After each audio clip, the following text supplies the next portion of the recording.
appeared before the Congressional Committee to tell what I knew of activities which might lead to an attempt to set up a fascist dictatorship. The potential for the disastrous rise of misplaced power exists and will persist. The very word secrecy is repugnant in a free and open society, and we are, as a people, inherently and historically opposed to secret societies, to secret oaths, and to secret proceedings. President Bush signed a formal agreement that will end the United States as we know it, and he took the step without approval from either the U.S. Congress or the people of the United States. The secret organizations of the world power elite are no longer secret. It's known as the Bilderberg Group. Could their objective be world domination? I'm Jim Tucker. I've chased Bilderberg for 30 years. I'll never give up the chase. Bilderberg plan for the whole world is nothing less than world government. I'm not comfortable with that at all. Who elected these guys to run the planet? They are the elitists. They feel they should run the world for their own selfish interest. Now we can see a new world coming into view. A world in which there is the very real prospect of a new world order. Bilderberg is making great progress toward a world government, and only an educated, informed public can stop them in their tracks. David Rockefeller admits in his own memoirs that he wants to destroy the United States. Right. He's a traitor! It's good to be back at the Council on Foreign Relations. As Pete mentioned, I've been a member for a long time and was actually a director for some period of time. I never mentioned that when I was campaigning for re-election back home in Wyoming. Let us never tolerate outrageous conspiracy theories.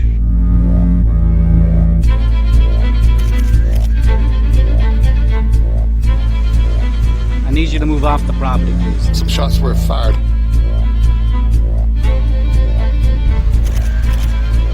There's Bilderbergers right there.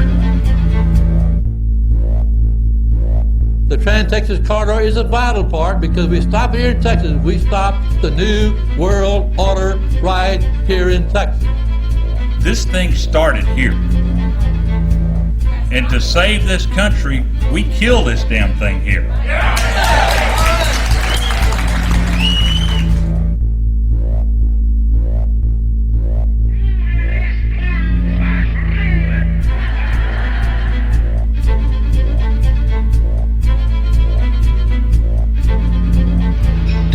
A chance for the President of the United States to carry out a phrase his father used, and that is a new world order.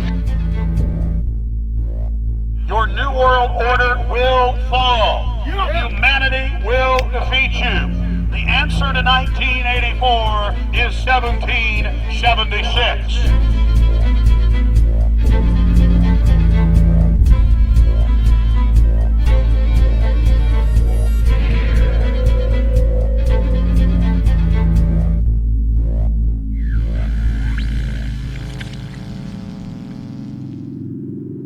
In the near future, Earth is dominated by a powerful world government. Once free nations are slaves to the will of a tiny elite. The dawn of a new dark age is upon mankind. Countries are a thing of the past. Every form of independence is under attack, with the family and even the individual itself nearing extinction. Close to 80% of the Earth's population has been eliminated. The remnants of a once free humanity are forced to live within highly controlled, compact, prison-like cities. Travel is highly restricted. Superhighways connect the megacities and keep the population from entering into unauthorized zones. No human activity is private. AI supercomputers chronicle and categorize every action. A prison planet dominated by a ruthless gang of control freaks whose power can never be challenged. This is the vision of the global elite, their goal. A program of total dehumanization where the science of tyranny is law. A worldwide control grid designed to ensure the overlord's monopoly of power forever.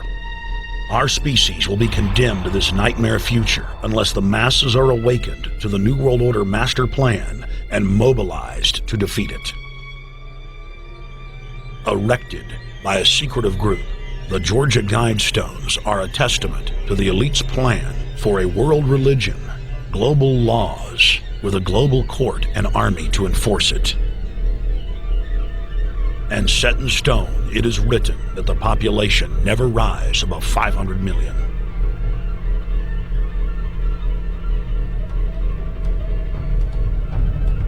In this film, you will learn how our world is truly governed. You will see how highly secretive roundtable groups interlock to form a global intelligence network. This group has been steering planetary affairs for hundreds of years. Now, in the final stage, they prepare for open world government. A goal tyrants throughout history have lusted after. Dr. Michael Kaufman is a published ecologist specializing in ecosystem research, forest ecology, and ecosystem classification. Dr. Kaufman played a key role in blocking the ratification of the Convention on Biological Diversity in the U.S. Senate.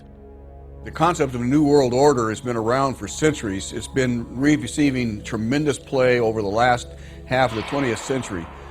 George Bush, the first senior president, George Bush, used it a lot in his speeches and really implies that he really wants to see a order in which we have a universal or a global type of governance in which every human being on planet Earth is ultimately responsible to policies that are being formulated at the international level. It is a big idea, a new world order.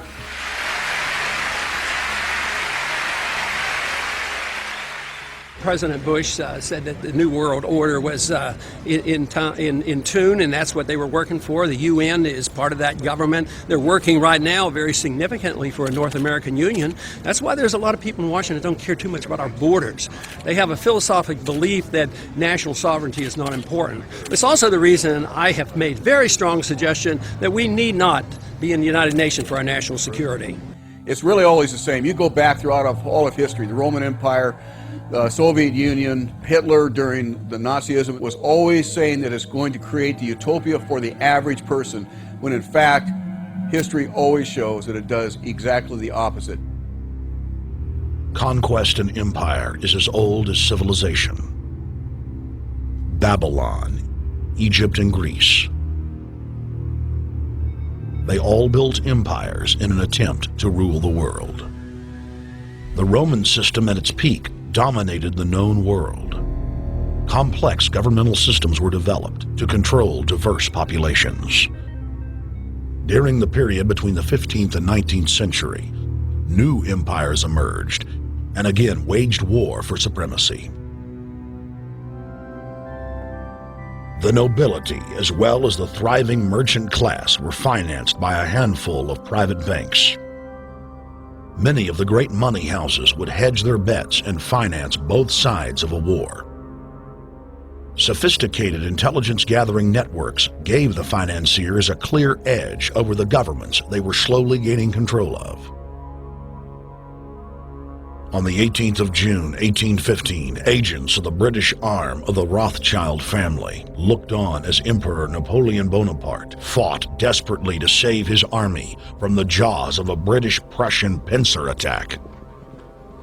A Rothschild agent was able to get the news of Napoleon's defeat at the hands of Lord Wellington to Nathan Rothschild, a full 20 hours before the news reached London. Nathan, the head of the British arm of the Rothschild family, put out the rumor to the London Stock Exchange that Napoleon had won the war. Stocks plunged by 98%, and Rothschild was then able to buy up the entire British economy for pennies on the pound. When the news of Napoleon's defeat finally arrived, stocks soared.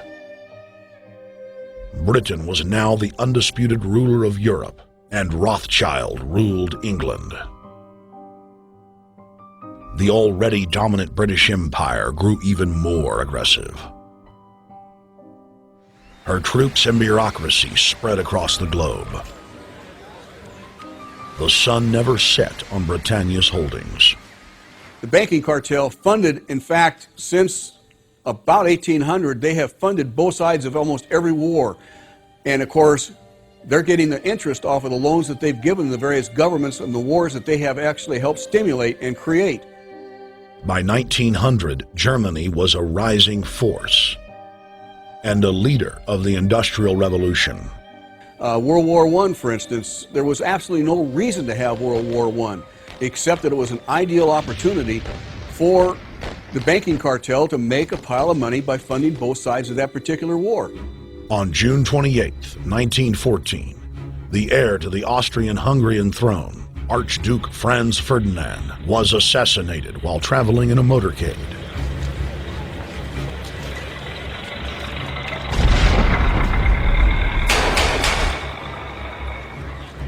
The Black Hand, a Serbian secret society with connections to French and British intelligence, took credit. World War I had begun.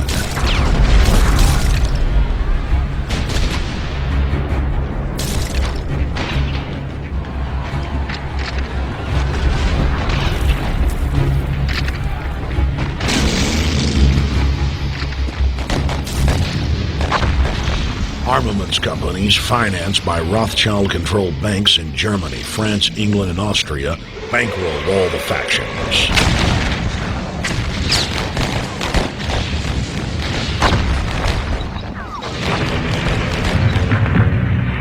At least 20 million were killed in the war. It was a conflict so terrible the people vowed to never fight again. They dubbed it the war to end all wars. Question is, why did they want war? Well, first of all, is money and power. But secondly, they wanted to create the League of Nations. They had this in their plans all along, and as a consequence, once the war was over or about to be over, they began to formulate this idea of a League of Nations so this would never ever happen again. Hundreds of years of practice made the British experts at hiding their empire behind puppet governments and councils. In the name of stopping all future conflicts, they proposed that countries would join a League of Nations. Their true intention was for the League to serve as a framework for world government. President Woodrow Wilson, who had spearheaded the establishment of the private Federal Reserve System in the United States in 1913, strongly supported the establishment of the League of Nations. Woodrow Wilson was a very naive president. He was basically a college professor that was grafted into this whole system. The League convened in Paris in 1919, but many nations recognized it as a threat to their sovereignty and refused to join. Frustrated by the U.S. Congress blocking the League of Nations, British intelligence, with the help of the Rockefeller family, set up the Council on Foreign Relations in New York City in 1921. The Council recruited the best and brightest of American life to support the growth of the Anglo-American Empire. The CFR's stated mission is to abolish all nation-states in favor of an all-powerful world government administered by a tiny elite. By 1930, the promoters of world government had split into two interlocking camps: the Fabian socialists centered in London, and the fascist based in Italy and Germany. National Socialism will use its own revolution for establishing a new world order. Adolf Hitler. Supporters of the fascists in the United States and England believed that the military should be used to quickly transform the world into a new world order, while the more sophisticated practitioners of globalism stated that incrementalism was the sure path to world domination. Congressional Medal of Honor winner Major General Smedley Butler went public in 1934, exposing an attempt by the robber barons to launch a military overthrow of the United States. The war hero testified to the McCormick-Dickstein Committee in Congress that some of the most powerful men in America had tried to recruit him to lead a military coup so they could set up National Socialism in the United States.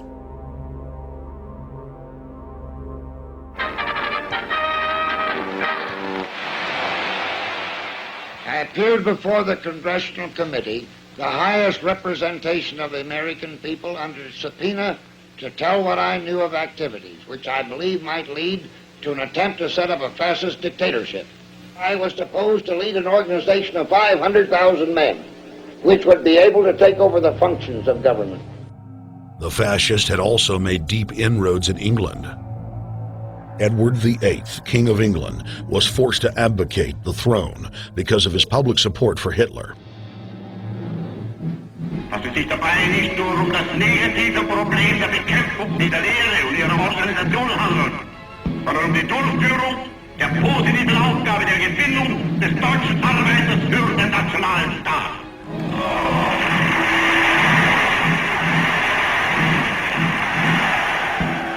Though the German-led fascist camp was strong, the Fabian Socialist Bloc was able to maintain control of the U.S., Russia, and England.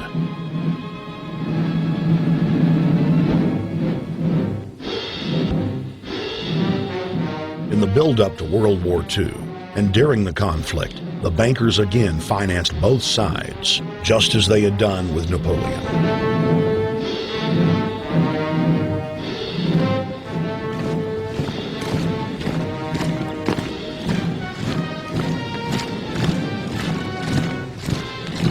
With the rise and fall of the Third Reich, Europe lay in ruins.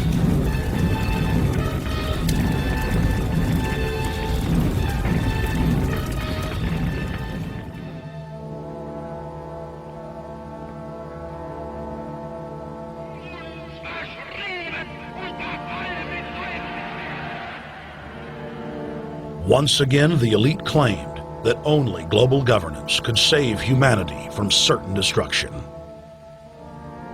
And this time, the elite would succeed in setting up their world body.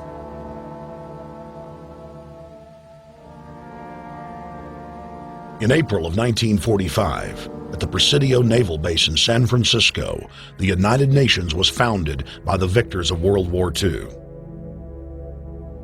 The United Nations complex was then built in New York City on land donated by John D. Rockefeller. Shortly after the elite established the United Nations as their base in the United States, the newly formed World Council quickly began work on the next phase in their plan, the incremental formation of continental superstates. The first step in their trilateral plan was the creation of the European Union. Unifying Europe had been tried many times and was extremely unpopular. Where Napoleon and Hitler had failed to accomplish their goals using force, the globalists would succeed using stealth. The British spearheaded the formation of the Council of Europe on May 5, 1949. The Treaty of London claimed to only establish trade ties between European nations, like NAFTA or GATT in North America. Its true intention was the formation of a European superstate.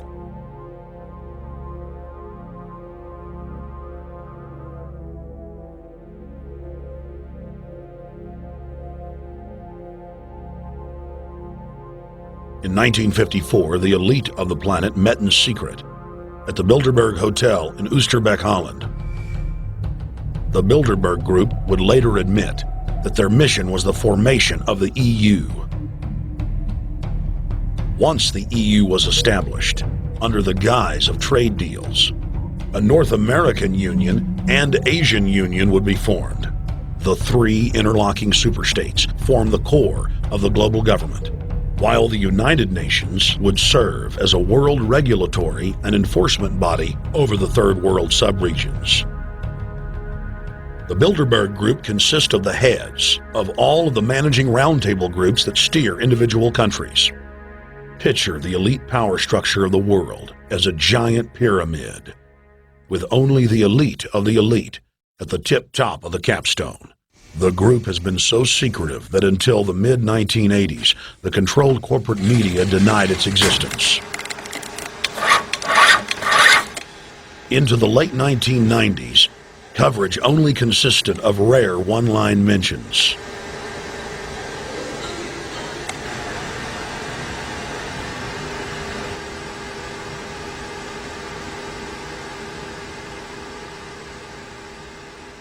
With the rise of the alternative media, their stranglehold on information has begun to slip.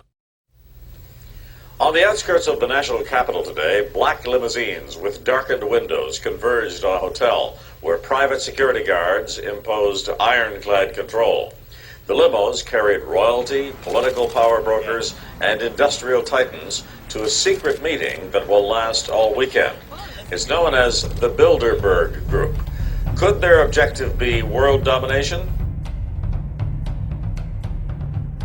Every 4 years, Bilderberg meets in North America, and in June of 2006, we decided to travel to Ottawa, the capital of Canada. The site of Bilderberg.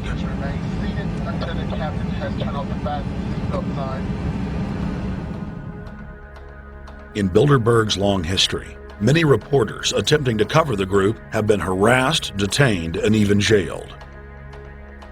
I jokingly reassured my cameramen that the horror stories we'd read about were probably exaggerated. I was wrong. We know reporters get detained at airports. People aren't let in. We know people get sent to the jailhouse for 3 or 4 hours. It happens every time. Well, it happened to Alex Jones this time. They admitted Bilderberg that they've had pressure put on them by the government to heighten security, and that's why all this happened. Yes, I was told that by 2 separate people. They scoured our records for hours yesterday and hours today, trying to find something on us, and of course there was nothing. It was just scary. I mean, I've been all over the world, and I've never seen anything like this. It was like hours of humiliation. And they said, "What are you here for?" And I said, "Well, I'm here to, cover the media, covering a political event. I hope to talk to some members of Parliament." I was answering all the questions. It was clear I wasn't a threat. It was clear I didn't have any criminal record. It was clear I was press. It was clear I was coming to interview people. They were going to deny me. They told me earlier that I was probably going to be denied, and then you guys showed up, and everything changed. So what's your plan now? My plan is to go out and try to interview Jim Tucker, try to go down to the Bilderberg Group and maybe catch some of them still arriving, and try to still make a documentary.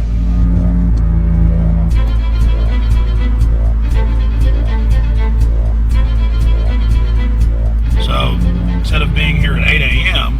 in the morning when the Bilderberg Group attendees, the 100 elite of the planet, start showing up, we're going to be getting here about 3:30 or so, and we'll see if we can catch any of the elites coming in.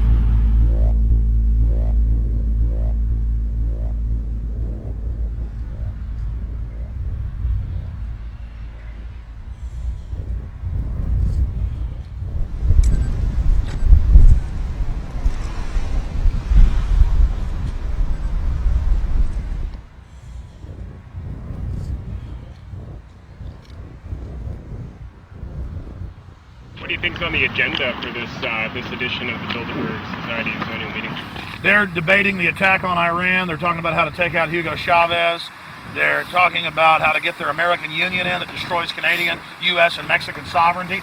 So we're talking about the death of Canada is what's happening in there right now. The death of your sovereignty is happening in there right now. CNN has even reported that these individuals have put out the policy reports through the Council on Foreign Relations that writes their scholarly white papers to end the United States, to end Canada, and to end Mexico. About 10 have come in. They've been coming in slowly in typically big black cars with what appears to be bulletproof glass, and we've got a few pictures of some of the people. We're being kept well back from the building by an awful lot of security people, but there'll be more security as this thing develops. Again, just a reminder to stay off the property, okay? I am. This is the line. We checked with the city. Thank you. How you doing? Yeah. Okay. The ex-president of Ireland? Maybe? Okay, Danny will know. I came here from upstate New York. I booked a room way in advance. When I checked in at 10 o'clock at night, they told me I had to be out at 8:30 in the morning. And so, of course, I complied to what they wanted. I wasn't happy about it because I had been tired. I drove quite a long way. Then I went down to have something to eat. And I just saw a bunch of security here, and I was wondering what was going on, and I asked questions. And they said they were having a wedding or they were having some sort of reception. So I decided to ask a couple more questions because I thought it was kind of weird. And then I saw them from my hotel window. They were in the back with flashlights looking at the trees, looking up through the trees, and they were also in front of the hotel, combing. It looked like combing the hotel. So I kind of was wondering what was going on, and I left. I got up this morning, I checked out, and then the fellow that I spoke with, the last fellow I spoke with, said, well, you'll know all about it in the newspaper. Well, I didn't have to wait because there was a group of people out here telling me everything that was going on. They're not fooling anybody any longer when you've got this many cops, you know, and detaining Alex Jones at the border.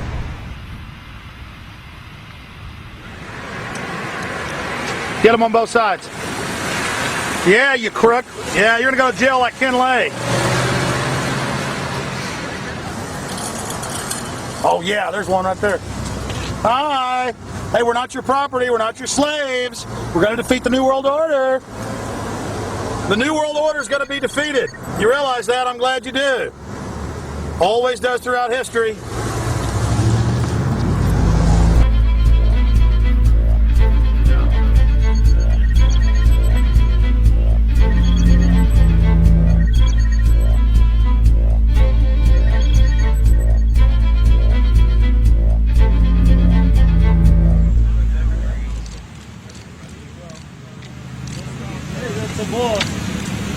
Boss is leaving. Etienne Davignon is the honorary chairman of the Bilderberg Group, as well as the head of its steering committee. The committee he heads selects and invites each year's attendees. In the last decade, the list of attendees has been leaked to reporters by moles on the inside. Veteran newspaper reporter Jim Tucker has been covering the Bilderberg meetings for over 30 years and has physically attended more than 20. We traveled back to our hotel to see if Jim Tucker received the 2006 list. First heard about Bilderberg in 1975, and I said, I don't believe it. That's not possible. Who in hell's Bilderberg? I spent 20 happy years with metropolitan newspapers. All the wires are clicking at my ear. That could not happen without me knowing about it. And the thing that first impressed me most was calls in 1957 by the late, great Westbrook Pegler, widely syndicated columnist. He wrote 2 lengthy columns about how approximately 100 leaders of international finance, heads of state, high public officials were meeting behind armed guards and closed doors on Jekyll Island, sealed off. What are these powerful internationalists doing? And why is it so secret? Why do they have armed guards outside? Why is it sealed off? The newspapers totally ignore it. Not a word. Total blackout in the United States. Since then, I've never stopped pursuing Bilderberg, or the whole international gangster organization led by Rockefellers and Rothschilds, as they manipulate the world for their own selfish interest.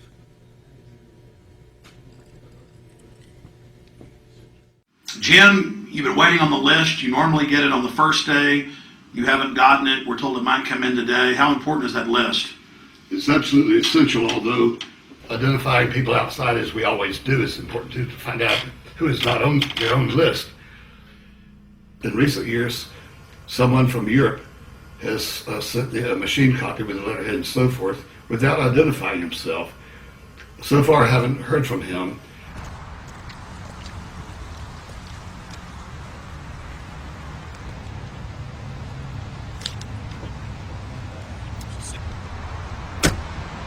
Well, Bilderberg assumed that name in 1954 at their first meeting as Bilderberg at the Bilderberg Hotel. It's a little bit like Shakespeare's As You Like It.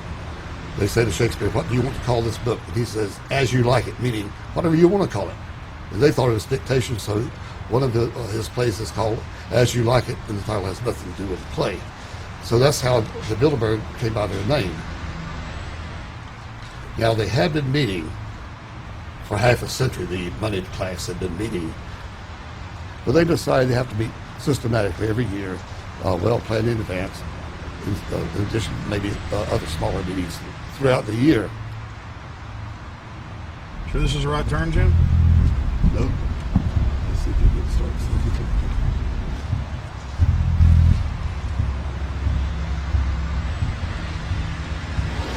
This is the global government. They are setting the world agenda. Inside right now, they're deciding on whether or not there will be a war with Iran. They're deciding whether or not taxes will increase, whether oil prices will be suppressed or increased. There's much more on the agenda that we'll be finding out in the fullness of time. But those are 3 items that are heavy on their list this year.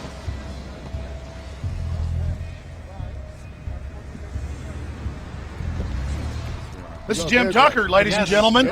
27 years covering these crooks. Tucker, pleasure to meet you. The media said he was crazy, it didn't exist. Now we forced him. 120 of the world's most powerful men, heads of state from Europe, high officials of the United States government, Treasury, White House, state, defense. They're setting the world agenda now. The reason they want secrecy is because they're doing evil. Evil is done under the cover of darkness. Good works are done in the sunshine.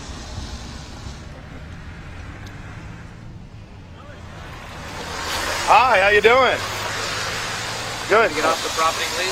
Well, Jim has some questions for you. I need you to move off the property, please. Okay. Private property. Sure. It's a public sidewalk. Oh, yeah, we are cooperating. Thank you. Right onto the sidewalk. Yeah, there's no implication that we aren't cooperating. Right onto the sidewalk and stay there, please. Sure, yeah, thank you. Right. Jim has some questions for you. Again, I need you to stay right on the sidewalk. Yeah. Thank you very much. We actually checked with the city. The property line's actually right here. Also, that's good. Property line's actually right here.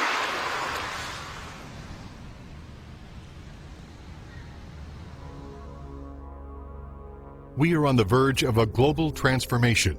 All we need is the right major crisis, and the nations will accept the New World Order. David Rockefeller. We saw David Rockefeller and the Corn Black at the beyond the hotel, and they had no bodyguards.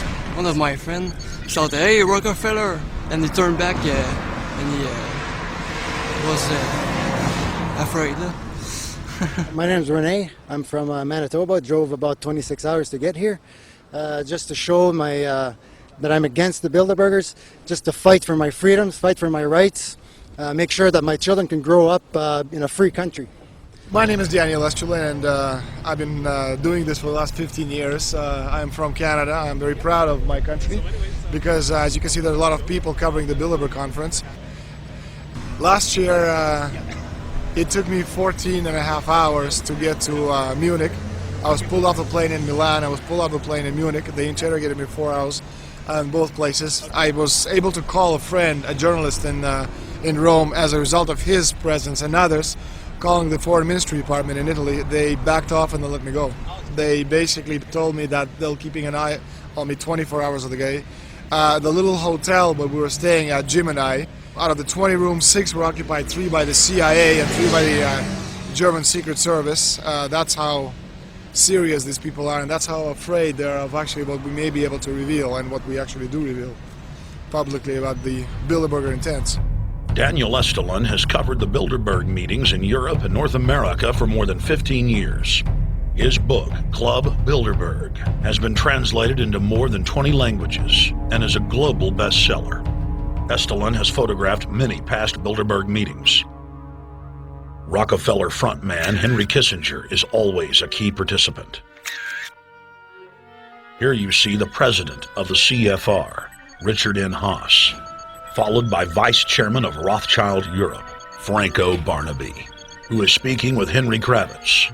And behind them is Richard Holbrooke, former U.S. Ambassador to the United Nations.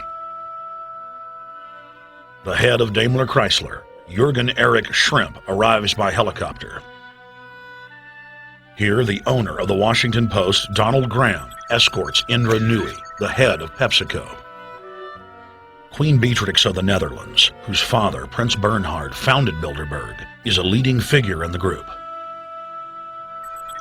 Of course, globalist kingpin David Rockefeller, seen here with his bodyguard, James Ford, always attends.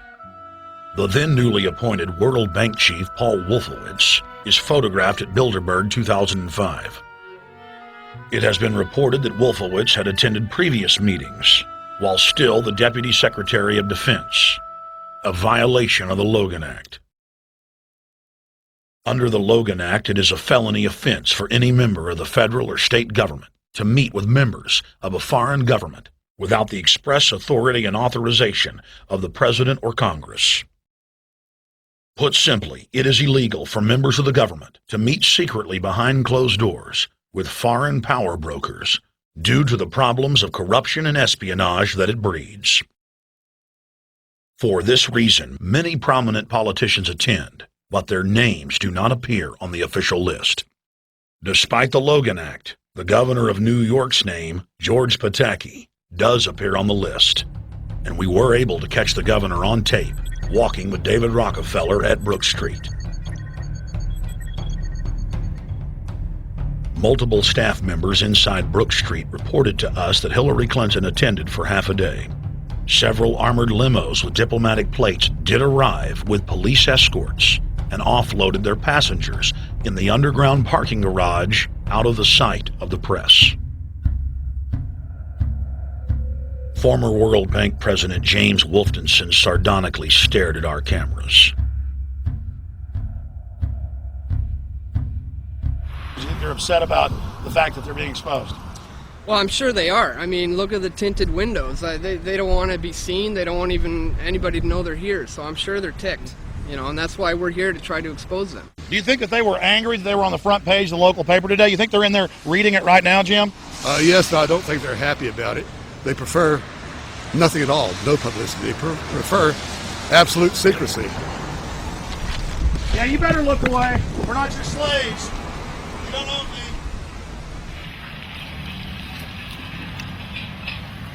Did you get a list of the attendees and everything, or not? No, I've asked for one under a slight variation of my name, and I don't know if I'll get it or not. Also, it could happen today. For the last 3 years, I get back to the hotel. And there's a copy there waiting for you. From somebody who does not identify himself. I mean, I'm not just not revealing the source. I don't know the source myself. But a fact, because they want the Bilderberg letterhead on it, and makes a nice memento. Perfect. Alex. Yeah. That's Chalabi, eh? You think Chalabi? No, I don't think. I know. It looked like Chalabi, and it was a fat guy. Yeah.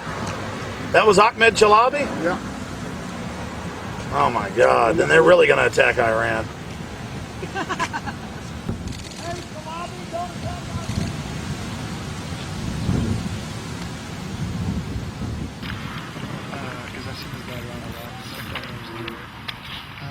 This guy is too bad. President? I have it. Yes, yes, Scandinavian. Adrian Woolwich, Maria Monti. Over the last couple of years, they've been reeling with the amount of leakage that they've been experiencing, so it's getting harder and harder. But again, it will never get too hard for us because of the sources that we have inside are top-notch sources.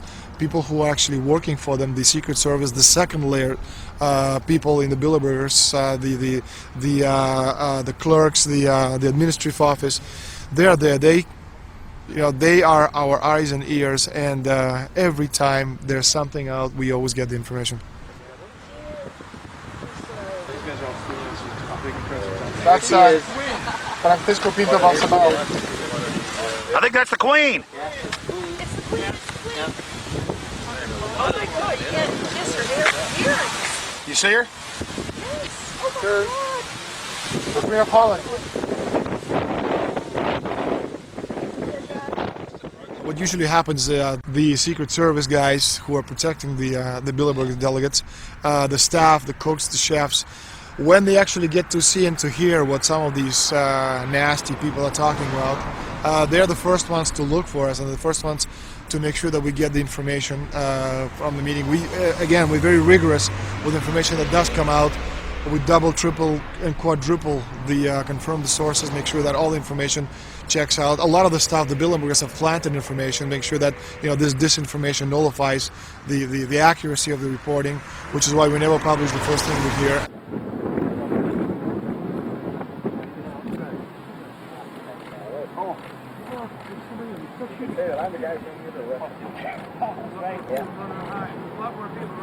That looks like Rockefeller. The decisions that these people take, again, they're not only decisions affect business community, they affect politics, business, environment, across the entire spectrum.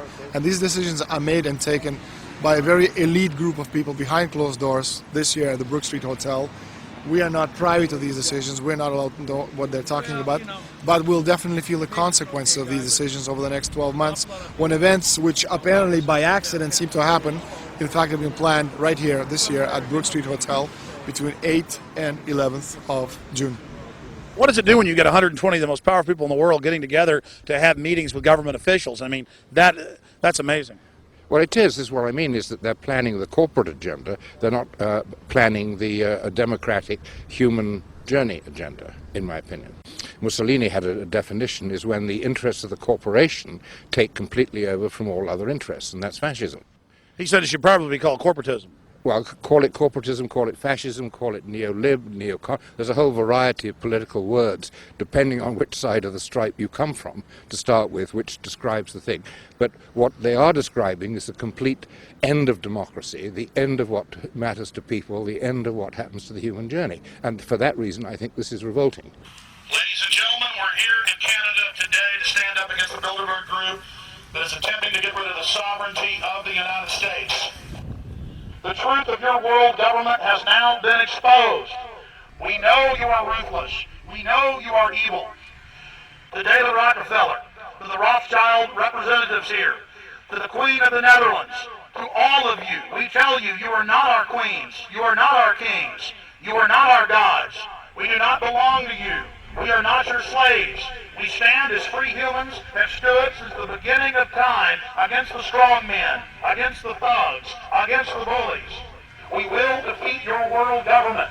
We will defeat world taxation. We will defeat your control grid. God is on our side. I stand before the creator of the universe, and I ask the creator of the universe, as our founding fathers did in 1776, to lead, guide, and direct us, and to give us the power and the foresight and the understanding and the will to stand against your entire agenda, including your final plan of world population reduction of 80% that Henry Kissinger penned in 1973. Why do you put mercury in the vaccines, stannous-sodium fluoride in the water? Why? Why do you put cancer viruses in the vaccines? Why have you used depleted uranium now in 4 separate nations? You're arrogant. You have the sickness that elites have had throughout history in their literal and, in some cases, figurative ivory towers. You believe that you're invincible. You will and you are failing now. Your New World Order will fall. Humanity will defeat you. The answer to 1984 is 1776.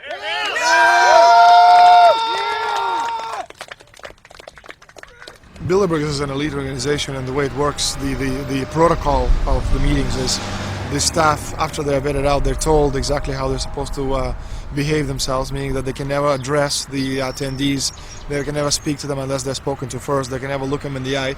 They have to approach them from the right side, the people who are right-handed, and from the left side, the people who are left-handed. They can never look them straight on. And needless to say, all the information that is being spoken at during the conferences is under no circumstances allowed to come out. That's what they're told. They're threatened with not being able to find another job anywhere in the sector if they reveal any information to the press.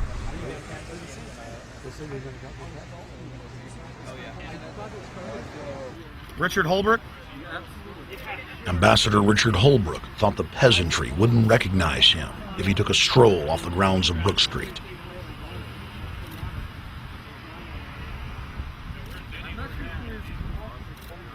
Holbrooke cackled when I told him that we were not his slaves. Holbrooke, we're not your slaves, Holbrooke.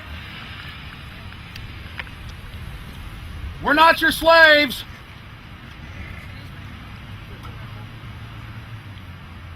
Holbrooke, we don't belong to you. We're not your property. Get back on the sidewalk. We're free humanity.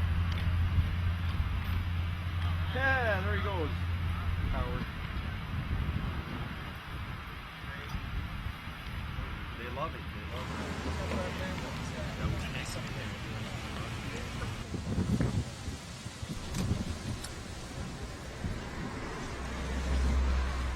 we're going to be going around the back here, guys. Hey guys, how you doing?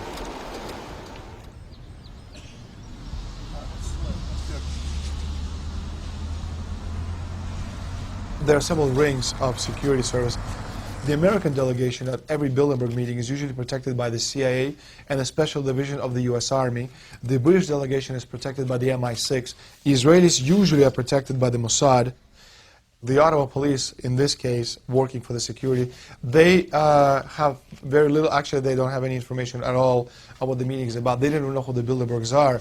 Then there's an elite private firm protecting the perimeter, doing all the dirty work, such as shooing off the photographers and bothering the protesters. But, you know, that's like piddly stuff. All the heavy stuff is done by the security service, such as the CIA, MI6. Some years ago, my legs were a little bit stronger than they are now, and I'd crept over a fence under cover of darkness and approached. The cops started yelling and pointing at me, so I ran with speed I didn't know I still had, and some shots were fired, but they were far above my head. I mean, they were intimidating, but they were not really trying to kill me. Not when sharpshooters are fired far above, 20 feet above your head. Bilderberg was founded by David Rockefeller and the Rothschilds in Britain and Europe. They're still the main powers. Baron Evelyn D. Rothschild, a male, attended for many years. Rothschild is still represented. You'll see them on the list of participants. Somebody representing the Rothschild group. They are the main powers behind Bilderberg. The Dutch Shell is part of the Queen's fortune. Of course, the Rockefellers have always had heavy oil interests. That was the original source of their old money from the old man. Jim just got the official Bilderberg letterhead list from his mole inside the Bilderberg group. Let's go look at it.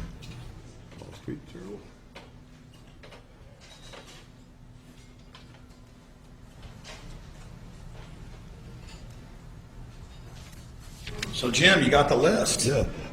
Did we identify Wolfowitz as being here because he's not on the list? No, we positively identified Wolfenson. Yeah, he's on the list. Yeah, there's Wolfenson right there, James Yep. Wolfenson. But aren't there always people who aren't listed? Yep.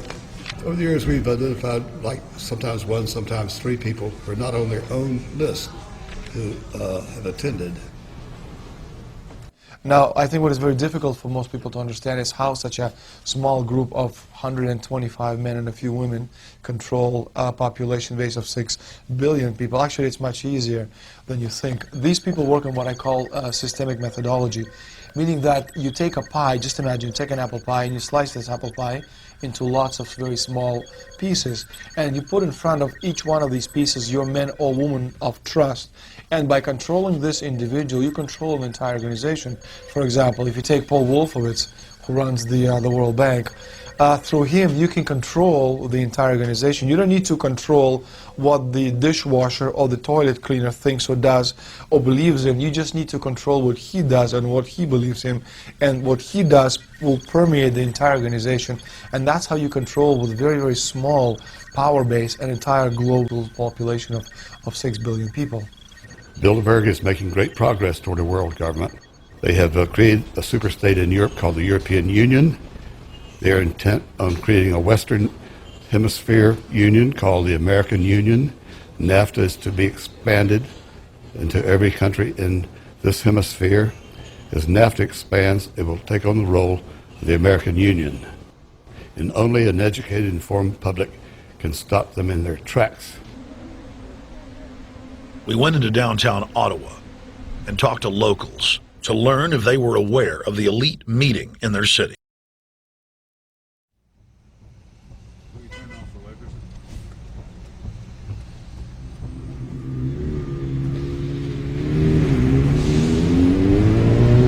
Hey guys, attention just for a second. I just need to tell you that a group just met here in Canada and they're trying to get rid of your sovereignty, merging you with the U.S. and Mexico. See, it's not funny. I'm serious. And your news isn't going to tell you about this. This is deadly serious. So I'm just letting you know, and I'm telling you about it. As they say, they are the guys that run the world. They make the decisions for we, and we just carry it out.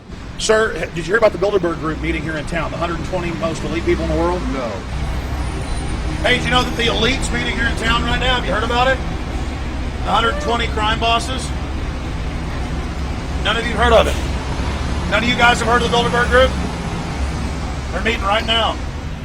In the city, around 10% of the people were aware of the New World Order agenda. When we traveled to Parliament, close to half of the people we randomly spoke to were informed.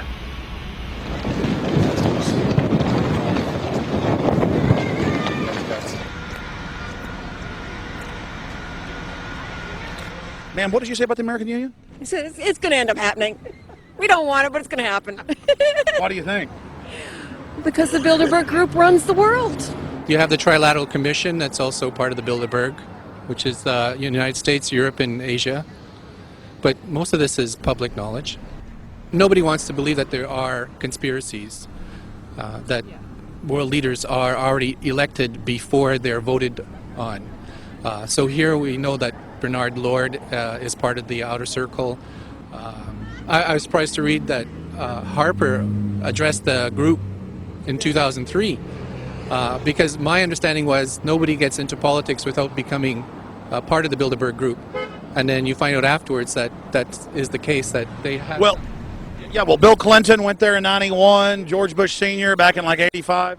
And Blair, same thing. Who we think that we're electing as leaders have already been pre-picked for us. Whether it's liberal or a conservative, they're already part of the group. They own all the horses in the race. They own the horses, and I understand that, for example, in the United States, it's a one-party system with two factions, though you think it's two different parties. Oh, it is, yeah. So it's like Bill Clinton constantly vacations with the Bushes, and they call him their son, and they actually staged all that in '92, and all that's come out.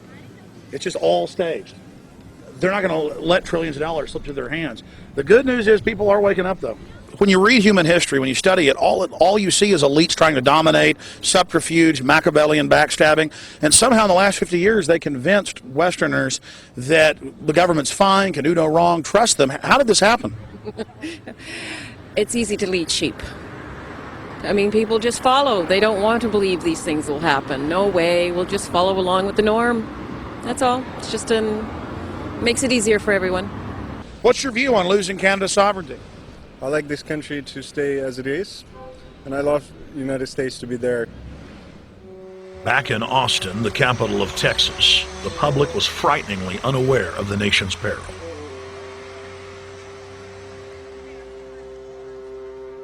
Have you heard about the North American Union? Not really, no. I don't watch TV. No, I haven't. Interesting. I was not aware of that. I don't know exactly what you mean, so... I don't think there's going to be a merger of the three nations. No, I have not. No. No, I didn't know this was happening, so... Yes, I have. Oh, you have heard about it? Yes. After that big rally that day, don't know about it? I don't know about anything. No, I have not. Have you heard of the European Union? I have, yes. Are you aware of the European Union? Oh, yeah, of course. Have you heard about the European Union? Heard about them. Do you know about the European Union? No. Europe, 15-member group expanding? A what? 15 nations of Europe merging in 2000. Whatever. For over 50 years, the Bilderberg Group constructed the European Union by stealth under the guise of trade deals. Now the elite are using the same secretive program to complete the North American Union. But this time, superstate integration is on the extreme fast track. International agreements like NAFTA, GATT, and APEC were just stepping stones in the formation of the NAU. The North American Union was officially born at Baylor University in Waco, Texas, on March 23, 2005. The leaders of the United States, Mexico, and Canada told the press that they were only meeting to discuss trade. It soon leaked that a secret meeting had been held during the Security and Prosperity Trilateral Summit. The three governments had refused to release the secret agreement to the people. In September of 2006, their treasonous operation was blown wide open. From September 12th to September 14th, in Banff, Canada, hundreds of elected and appointed government leaders from Canada, Mexico, and the United States met in secret. On the last day of the conference, someone inside the secret North American Union Forum leaked the agenda. The front pages of newspapers across Canada carried the story. The Judicial Watch Foundation submitted Freedom of Information Act requests to obtain the full agenda and minutes of the secret assembly. Many federal agencies refused, citing national security. The foundation finally succeeded and did receive thousands of pages of documents. The documents marked unclassified are the blueprints of a shadow government ruling by bureaucratic and executive fiat. The pages chronicle an already operating North American Union. Transportation, law enforcement, agriculture, regulation, banking, manufacturing, construction, education, immigration, and even the military are being merged with no input from the people or their elected representatives in Congress and Parliament. One of the first items on their agenda was to stress how important it was that their plan, quote, be carried out by stealth. The controllers also talked about exploiting the public's fears of climate change to push a continent-wide tax to fund the new government. Globalist tool Robert Pastor is incessantly paraded on the world stage as the man behind the North American merger. When he testified before Congress, he pushed the idea of a continental security perimeter that erases national boundaries and merges the security apparatus. The best way to secure the United States today is not at our two borders with Mexico and Canada, but at the borders of North America as a whole. In fact, the North American Command, based in Colorado Springs, Colorado, was clearly running the meeting in Canada. For the past decade, the Pentagon has been training with Mexican and Canadian forces and has openly discussed using them inside the United States for disasters and to quell domestic unrest. There are already over 100,000 non-U.S. citizens serving in the U.S. Armed Forces. The Pentagon is now expanding its recruiting centers in Mexico, the Philippines, and Eastern Europe. Big city police departments nationwide are lobbying to change laws so they can recruit non-citizens to join the police force. What we are witnessing is a Red Dawn scenario in slow motion. Tyrants throughout history have brought in foreigners to oppress their domestic populations.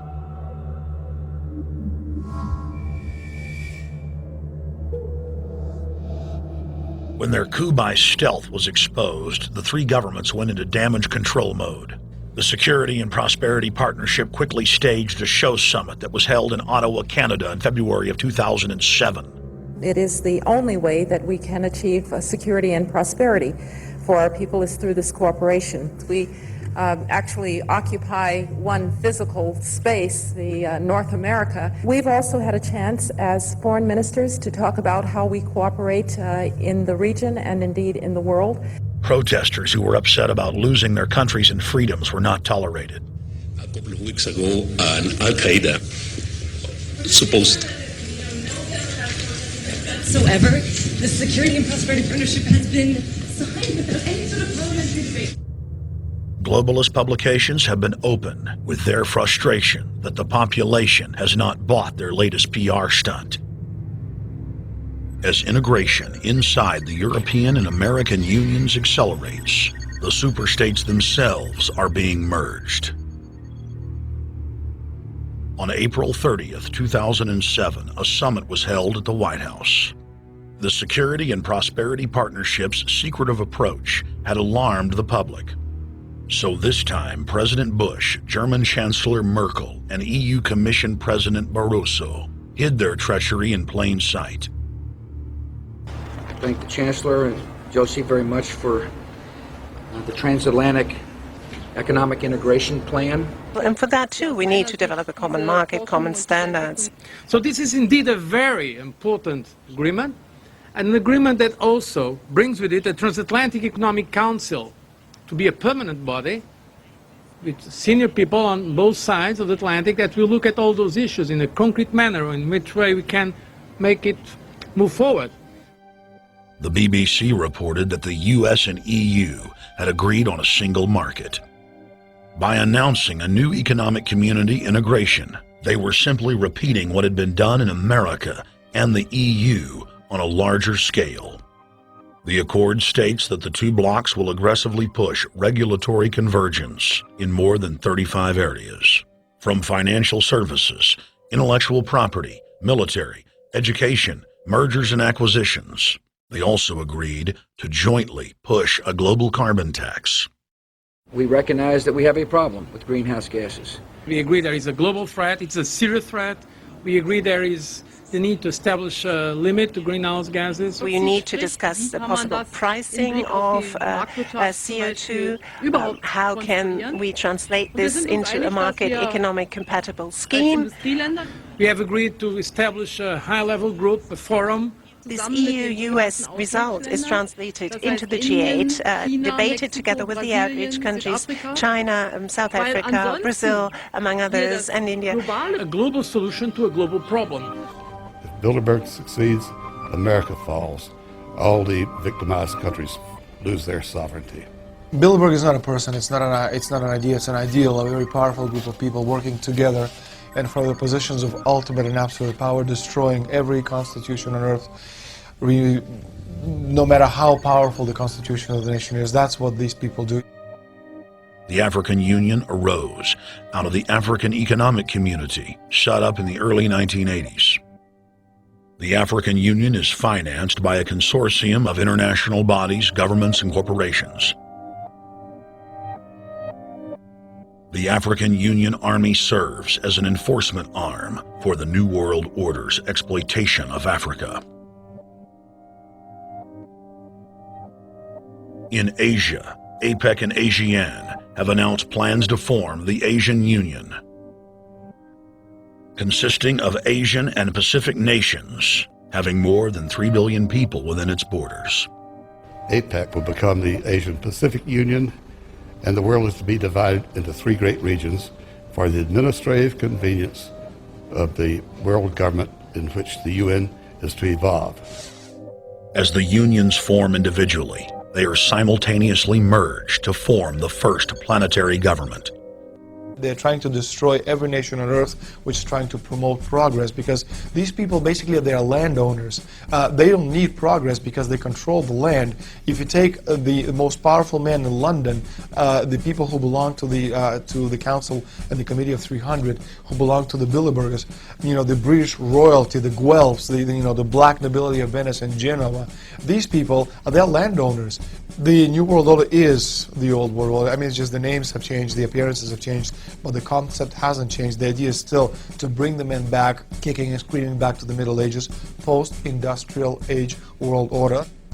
One of the things that is very shocking to most Americans is the fact that the United Nations Global Biodiversity Assessment, which came out in 1995, clearly shows that in order to protect planet Earth, we have to go back to a feudal system. They actually said that in the document.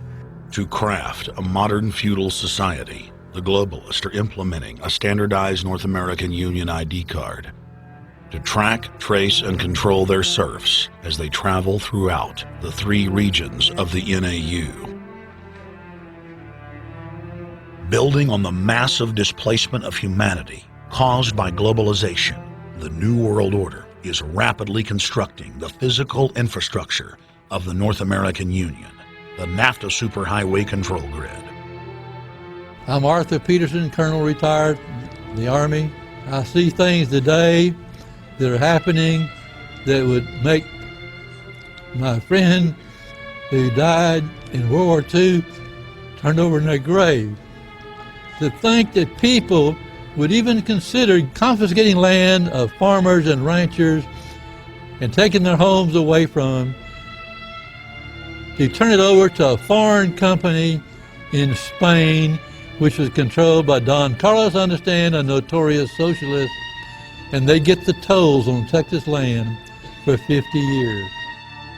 The proposed Trans-Texas corridor would be a patchwork of superhighways and railroads stretching 4,000 miles from the border of Mexico, cutting through Texas to Oklahoma. A lease has been signed that would make Texas Highway 121 a toll road. A private Spanish company won the bid to build and collect the tolls for the next 50 years. These deals with private companies are being negotiated largely in secret, and many state lawmakers are worried taxpayers are being sold down the road. Critics say it's a threat to our national security. It's part of a plan for a North American integration being carried out by government and corporate elites without congressional or voter approval.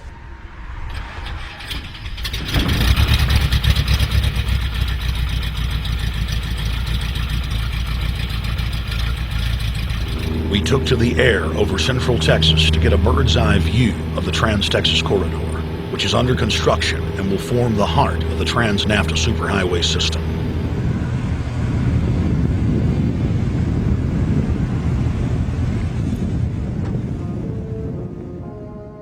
History repeats itself.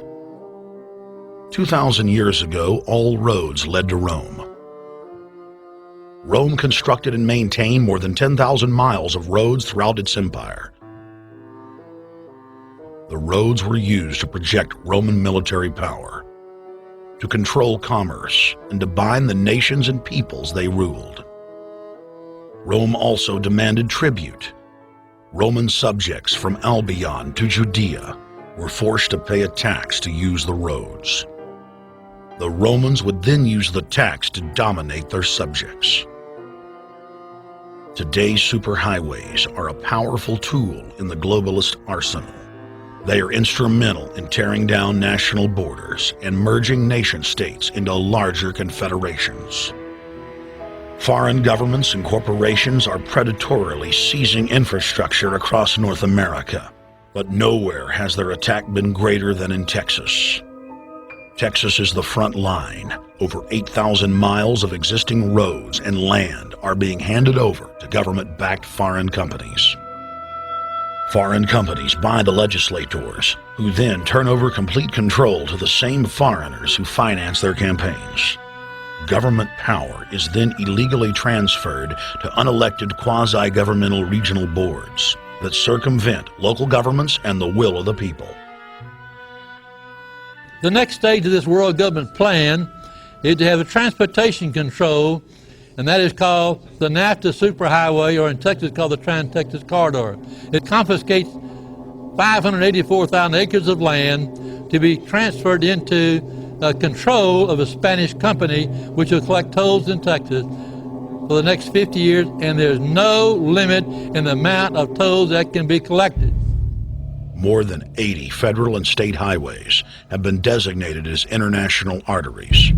The I-35 NAFTA corridor starts deep inside Mexico and travels through the middle of the United States and ends in central Canada. Container ships from Asia dump their cargo on the Pacific side of Mexico.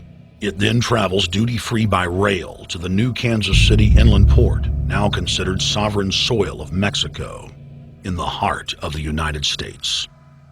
Under international agreements, predominantly foreign companies are placing tolls on already existing paid-for roads.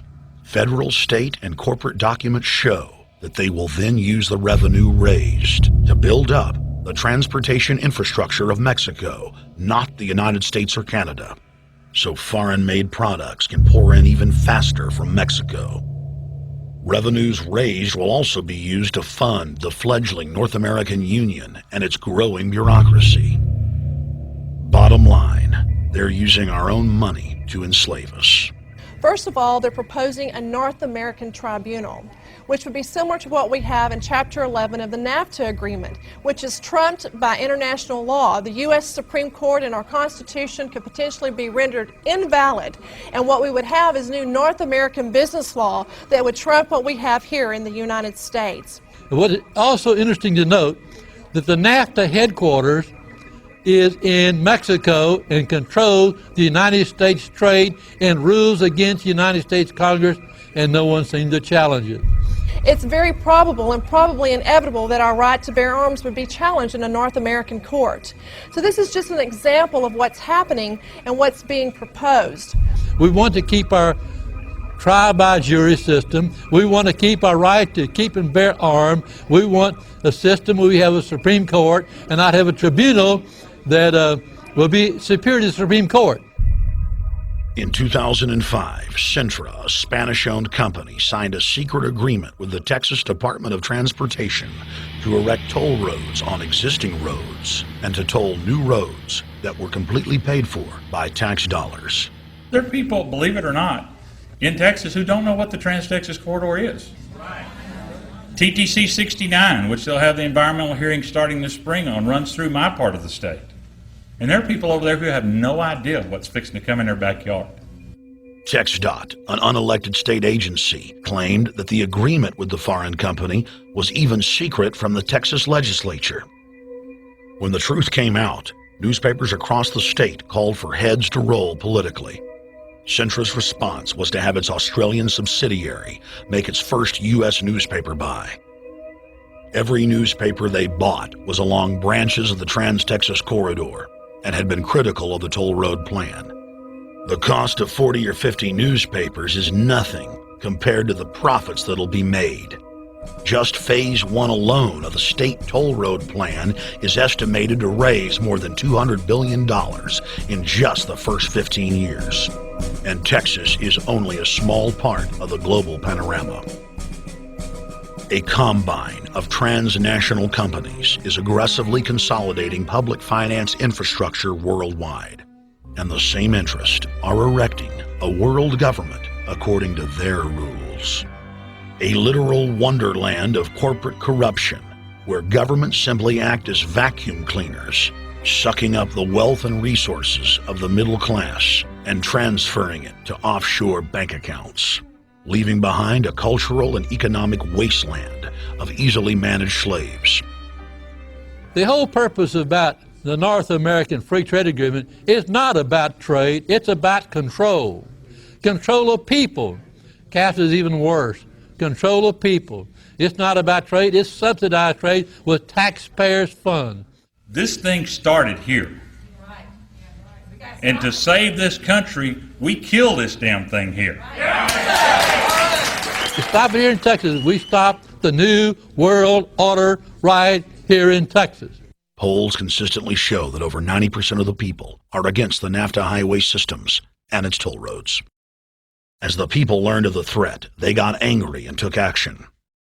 Our ranch is part of the original Spanish land grant, and I would love to not have to give it back to Spain.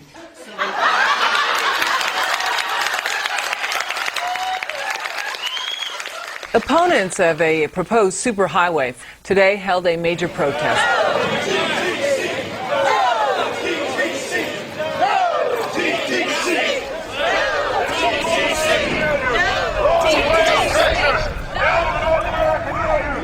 A majority of Texas counties have voted to resist the plan for a North American union and have vowed to block the construction of its infrastructure.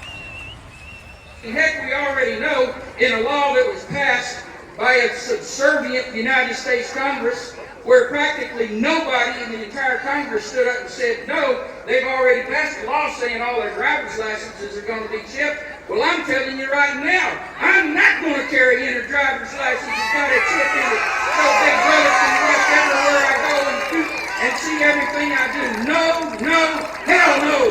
No, all of it. No, no. We, the people, own this plot of ground. We, the people, own those trees there. We, the people, own our beautiful Texas, and we are not going to let a bunch of crooks and robber barons take our beautiful Texas away from us. Hell no! Hell no! No, no, no!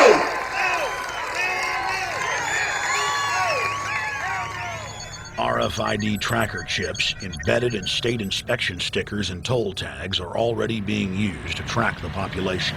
The new system is also meant to control growth and steer development through so-called smart growth. smart growth, which is nothing more than an effort to bring control into the cities.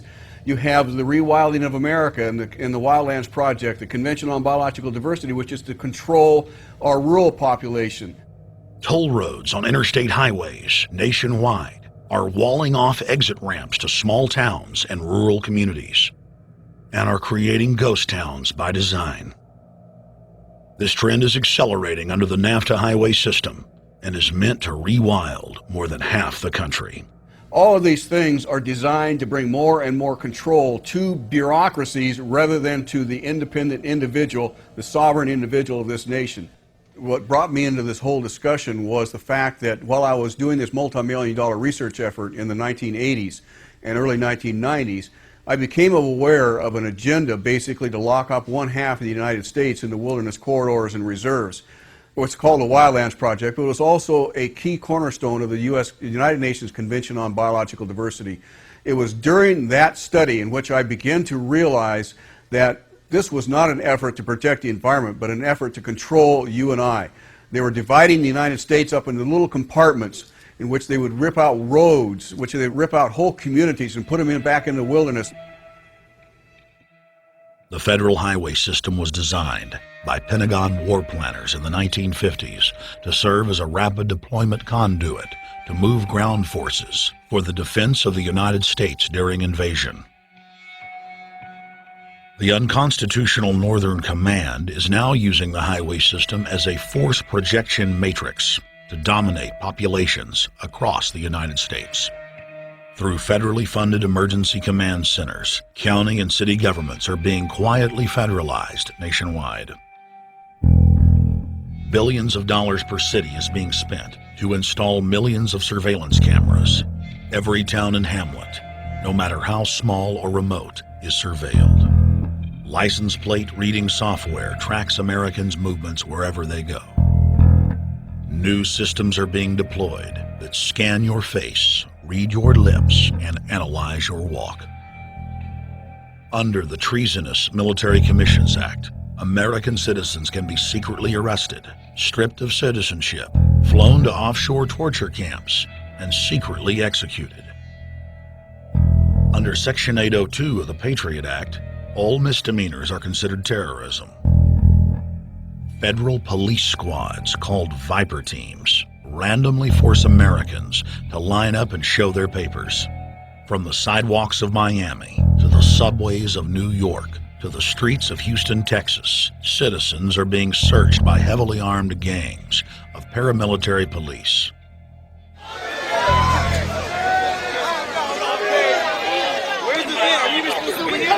Come on, guys, come in. Yo, can you get that camera off of us, sir? Sir, can you get that United States First Amendment? All right, but you can get that camera. I'm saying get the camera out of my face. That's what I'm saying. You're on the streets of New York. So what does that mean? I'm saying get that camera out of my face. That's what I'm saying. It's a free country. Fuck wrong with It's a free country. Get this damn camera out of my face. Hey, this isn't Nazi Germany. There's no camera in your face. God. Hey, move to Russia, okay? Yo, Sarge. We can have cameras on the streets. I said get it out of my face. Your guy starts cussing at us out of I the said blue. get it out of my face. That's what I'm saying. It was never in your face.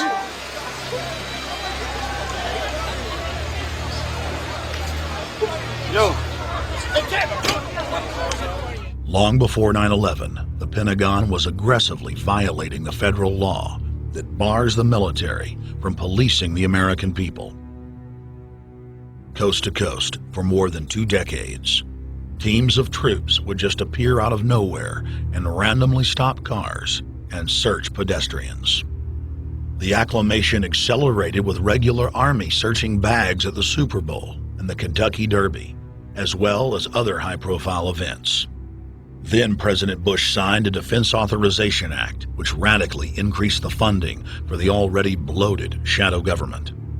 In the act, the executive branch formally announced that it was preparing for domestic insurrection and went on to preemptively strip the state governors and legislatures of their powers. The federal government is openly announcing that it is the only authority as it treats the people and the states as enemies. Then on May 9th, 2007, President Bush unlawfully granted himself new powers. and the presidency officially became a fiat dictatorship. In the past, continuity of government has been shared by the legislative, judicial, and executive branches of government. Now, all power resides with the president.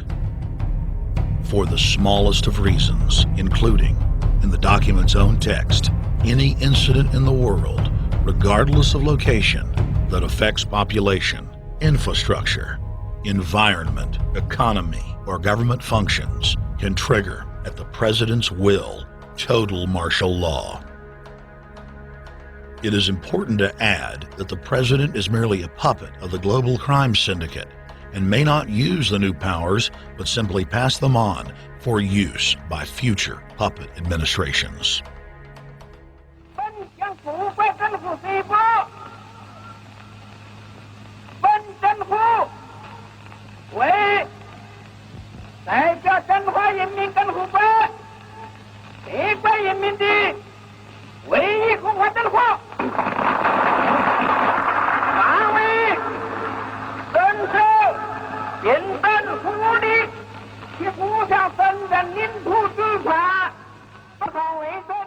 Приобретена эта победа. Не забывайте принесенных вами жертв. You must teach people to love their leader. This is the only most important.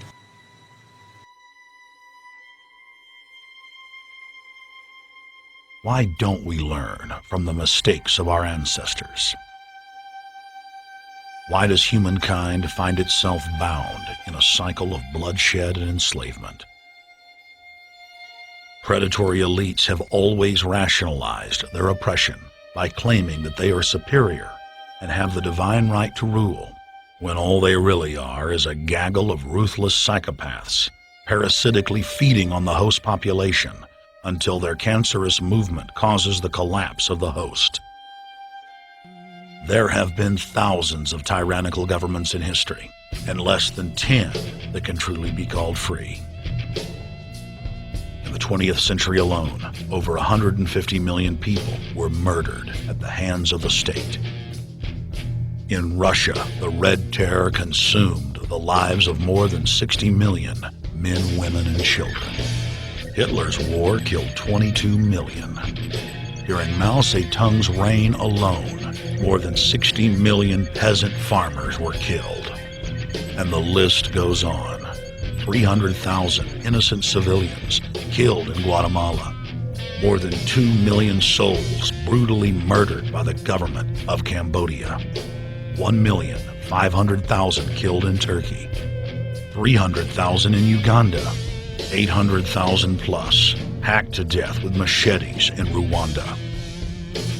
Sadly, there are too many examples of innocent families being exterminated by their governments on an industrial scale, to name them all. It is a historical fact that the state is the #1 cause of unnatural death. If you take the 150 million people killed by power-mad government in the last century and divide it by 100,000, the number of souls lost would fill the biggest sports stadium, packed with 100,000 screaming fans, 1,500 times over. That's 1,500 sports stadiums, crammed with 100,000 people each, all exterminated. For those who think it can't happen here or won't happen to them, you have been warned. The carnage witnessed in the last 100 years was only the preparatory phase of the New World Order's master plan. 少有常识的人都会看出，如果我们的铁骑继续前进，这个螳臂挡车的歹徒难道能够阻挡得了吗？ Hitler and Stalin's crimes are now part of history. But the communist Chinese system of evil is not content with racking up the highest death toll in history. The mass murder and enslavement is still going on today and enjoys the full support and sanction of the New World Order. 摄像机拍下的这个画面，同西方某些国家的宣传恰恰相反。正好说明了我们的军队。 Communist China serves as a globalist laboratory, a proving ground where 1.4 billion people live out their lives as guinea pigs who serve as test subjects for the formulation of the brave new world. U.S. and British forces worked closely with Mao Zedong during World War II, and at the end of the war, they secretly backed Mao in driving out Chiang Kai-shek and the Nationalist. The OSS, and then the CIA, believed that Mao would have a stabilizing effect. Bill Clinton's mentor and Georgetown University political science professor Carol Quigley explained in his book, Tragedy and Hope, how the Anglo-American Roundtable groups backed every brand of authoritarianism, from communism to fascism, to ensure that a centralized government dominates the population and the economy as planned. The elite are monopoly men. They seek to create monopolies and dominate populations through the barrel of a gun. In their writings, the leadership of the New World Order has continuously heaped praise on the corrupt Communist Chinese model.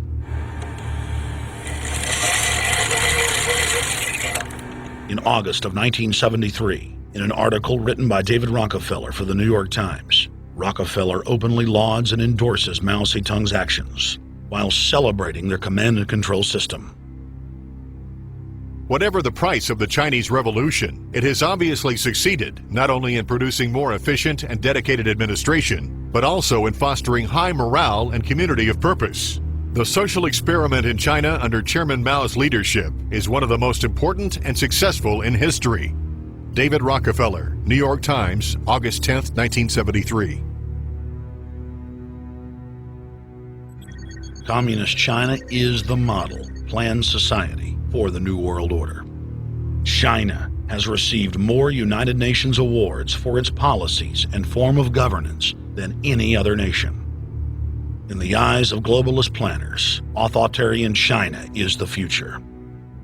China adopted the dreaded one-child policy due to lobbying from a consortium of eugenics organizations, which includes Planned Parenthood and the United Nations. Couples that have more than one child face heavy fines and imprisonment. The practice of forced abortion in China, coupled with the cultural desire to have a male child, has plunged China into a deepening crisis where there are 30 million more men than women. The Chinese police state ruthlessly crushes all forms of dissent. Underground churches, Falun Gong practitioners, striking factory workers are all sent to forced labor camps. Their blood and tissue types are cataloged in preparation for organ harvesting. The Chinese government then sells the prisoners' organs to the highest bidder on the world market. If a wealthy patient chooses to fly into China, the prisoner is killed and the organs are implanted. If the organs are being flown out of the country, a mobile execution van extracts the organs on the way to the waiting aircraft. The social engineers of China aggressively euthanize the elderly and disabled. China is merely following the globalist blueprint for the world. The same system of total dehumanization is quietly being phased in worldwide. Depopulation should be the highest priority of foreign policy towards the Third World. Henry Kissinger, 1974. There's a need for a new world order, but it has different characteristics in different parts of the world. Now, none of this may succeed this time, but this to me is sort of the outline by which someday, in the next few years, a solution will emerge. Where does this mindset come from?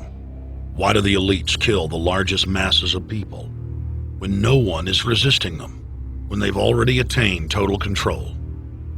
What ideology drives the elite psychopath?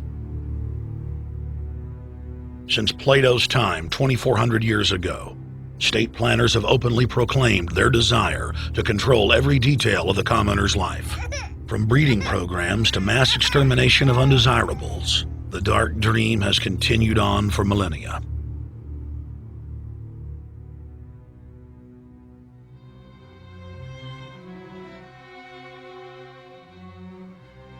The scientific rationale for tyranny has always been attractive to elites because it creates a convenient excuse for treating their fellow man as lower than animals. Robert Thomas Malthus, famous for saying that a mass food collapse would be helpful because it would wipe out the poor. His fictional scenario would later be called a Malthusian catastrophe.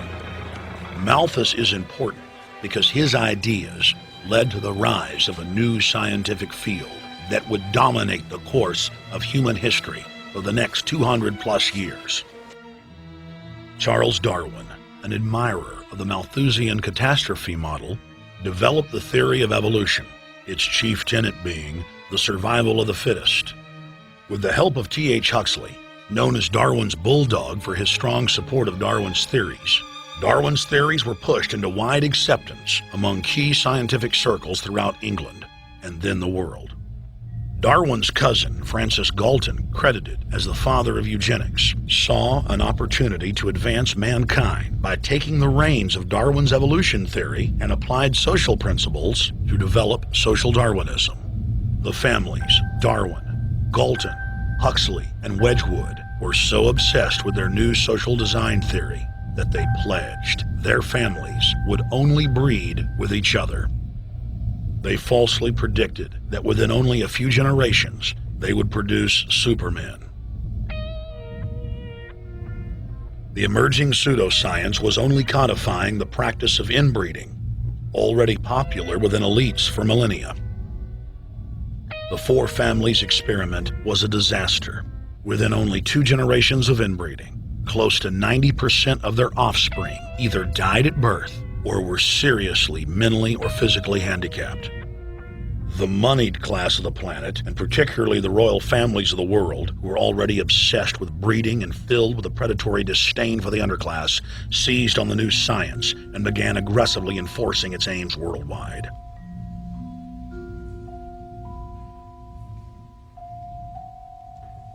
Biometrics appears to be a new science, but it was actually developed by Galton back in the 1870s as a way to track racial traits and genetic histories, and as a way to decide who would be licensed to breed. In 1904, the Cold Springs Harbor Research Facility was started in the United States by eugenicist Charles Davenport with the funding of prominent robber barons Carnegie, Rockefeller, and Harriman.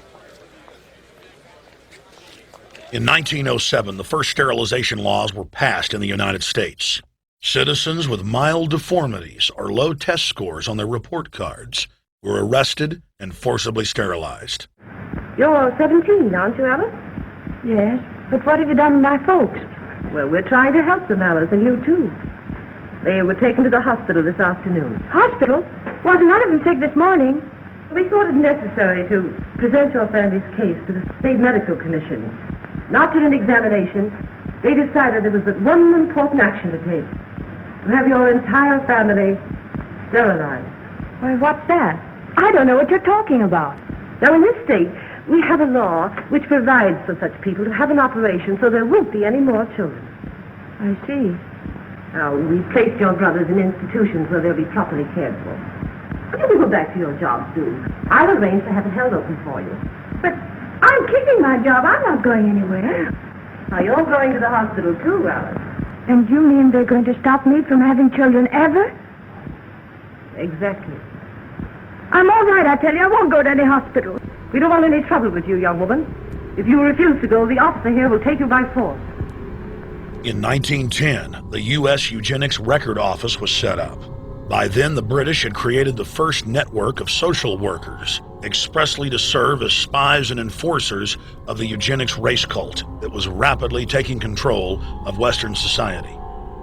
The social workers would decide who would have their children taken away, who would be sterilized, and in some cases, who would be quietly murdered.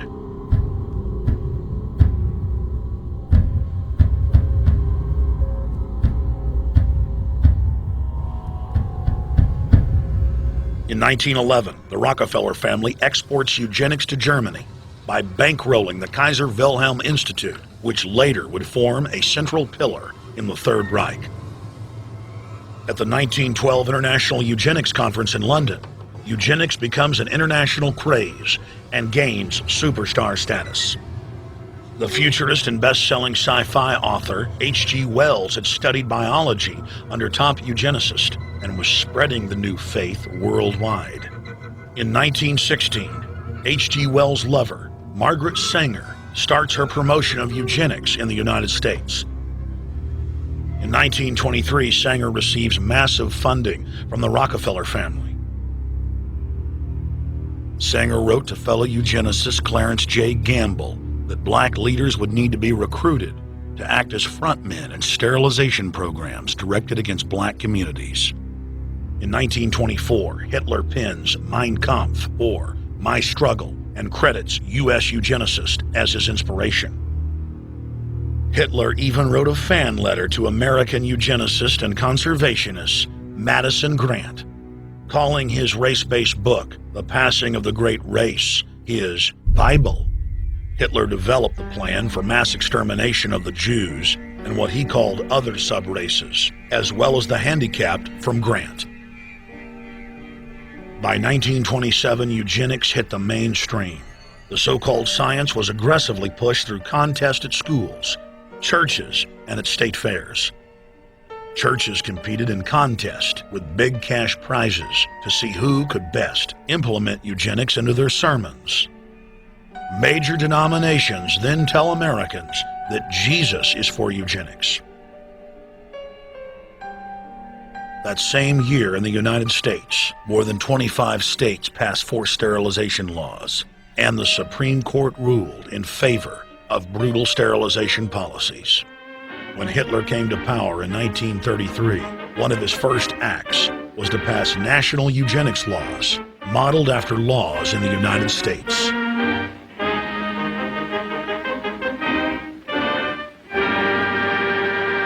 The 1934 film Tomorrow's Children brought the eugenics agenda to the silver screen in the United States. In the case of Miss Mason, I can see no reason for the operation that's been recommended. The girl is perfectly normal. She's hard-working and has a good reputation. Do you know anything about her family background? Oh, yes, Your Honor, I do. There are several other children, aren't there? Yes. What is their condition? One is a cripple. Two others might be classed as feeble-minded. Isn't the oldest son in jail? Oh, yes, I believe so. And knowing all that, you still contend that this girl should be allowed to bring more people like that into the world? She's sound, Your Honor. She's not anything like the rest. Surely she should be given a chance to work out her own salvation. I can't agree with you, Doctor. Suppose she is normal. The chances are that her children will inherit the family taint. Isn't that possible? But, Your Honor, I'm sorry, Doctor. 3 generations of unfit are enough. Petition not allowed. By 1936, Germany had become the world leader in eugenics for taking effective actions to sterilize and euthanize hundreds of thousands of victims. The big 3 of American eugenics, Davenport, Laughlin, and Goethe, were dispatched by the Rockefellers to Germany, where they advised the Nazis on the fine-tuning of their extermination system. With the strong support of the U.S. and England, Germany had gone over the edge, and tens of millions would pay with their lives. At the end of the war, the Allies protected from prosecution the very Nazi scientist that had tortured thousands of people to death. The Nazi brand of eugenics had embarrassed the elites, but they had no intention of stopping their plans. The Allies literally fought with each other over who would get top Nazi eugenicist. It didn't matter if the SS doctors had tortured tens of thousands to death. They were free to go. The Angel of Death, Joseph Mengele, and his boss, Ottmar von Verscher, were not prosecuted, and von Verscher even continued his work in Germany after the war. Eugenicists were angry that their great work had been exposed. They then scrambled to camouflage their agenda.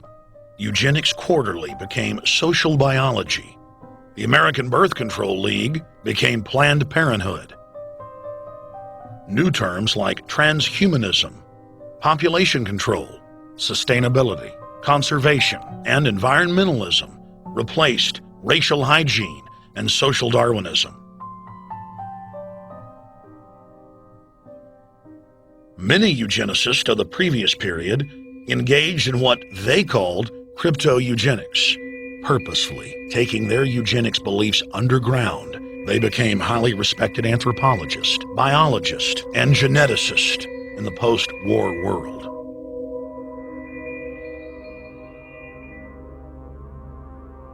The Allies then smuggled thousands of Nazi scientists out of Germany and placed them in key scientific positions, ranging from bioweapons to rocketry throughout the military-industrial complex. The founder of IBM was a devout follower of Hitler. Thomas J. Watson had supplied his punch card computers and IBM technicians to the Nazis for use in the death camps. Tattoos on camp victims were IBM human identification numbers, which fed into the computers. IBM had used similar punch card systems as early as 1928 in a Jamaican race mixing study. The first real computers were literally invented by a eugenicist for eugenics. UN chieftain and unrepentant eugenicist Julian Huxley argued that since the leaders of eugenics had founded the environmental and conservation movements, that they should be used as vehicles in the formation of a world government. Just as H.G. Wells had envisioned, this government would be controlled by a scientific dictatorship and would be guided by the principles of eugenics. Huxley created the World Wildlife Fund with Bilderberg founder and former SS officer Prince Bernhard of the Netherlands and Prince Philip of England. In the event that I am reincarnated, I would like to return as a deadly virus in order to contribute something to solve overpopulation. Prince Philip, reported by Deutsche Presse-Agentur, DPA, August 1988. Aldous Huxley, author of Brave New World and brother of Julian Huxley, gave a speech at Berkeley in 1962, shortly before his death. He admitted that his best-selling book, Brave New World, written in 1932, was based not on fiction, but on what the elite were actually planning to implement. And here I would like briefly to compare the parable of Brave New World with another parable which was put forth more recently in George Orwell's book 1984. I'm inclined to think that the scientific dictatorships of the future, and I think there are going to be scientific dictatorships in many parts of the world, will be probably a good deal nearer to the Brave New World pattern than to the 1984 pattern. They will be a good deal nearer, not because of any humanitarian qualms in the scientific dictators, but simply because the Brave New World pattern is probably a good deal more efficient than the other. That if you can get people to consent to the state of affairs in which they are living, the state of servitude, the state of being, well, it seems to me that the nature of the ultimate revolution with which we are now faced is precisely this, that we are in process of developing a whole series of techniques which will enable the controlling oligarchy, who have always existed and presumably always will exist, to get people actually to love their servitude. People can be made to enjoy a state of affairs which, by any decent standard, they ought not to enjoy. And these methods, I think, are a real refinement on the older methods of terror, because they combine methods of terror with methods of acceptance. But then there are various other methods which one can think of. There is, for example, the pharmacological method. This was one of the things I talked about in Brave New World. And the result would be that I mean, you can imagine a euphoric which would make people thoroughly happy even in the most abominable circumstances. I mean, these things are possible.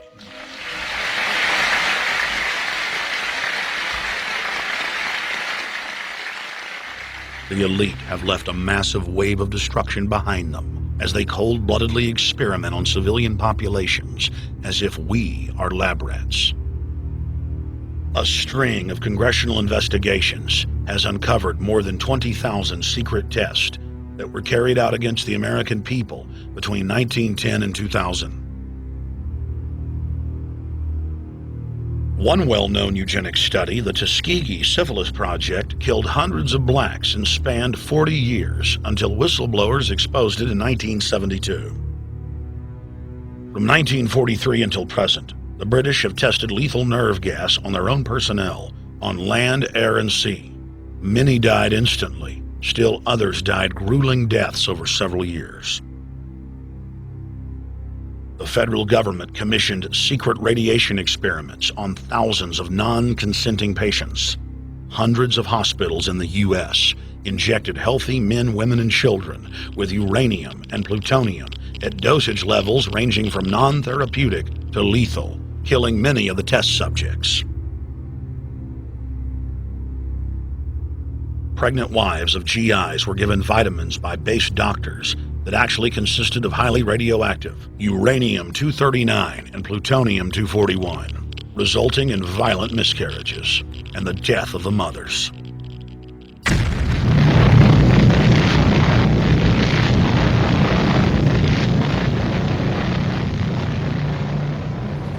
Soldiers, sailors, and Marines were used as guinea pigs in hundreds of atomic and hydrogen bomb tests. Patriotic Americans were radiated side by side with lab animals.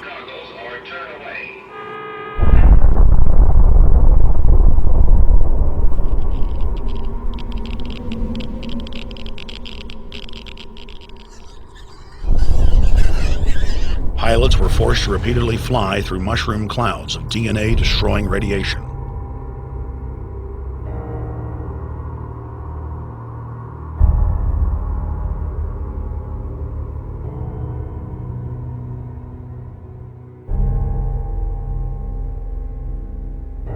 From 1951 to 1961, the U.S. Army paid Israel's health ministry 3 million lira to conduct radiation testing on Sephardic children that immigrated to Israel. The government-run public schools would tell the children that they were going to get a medical checkup and that they were receiving an X-ray.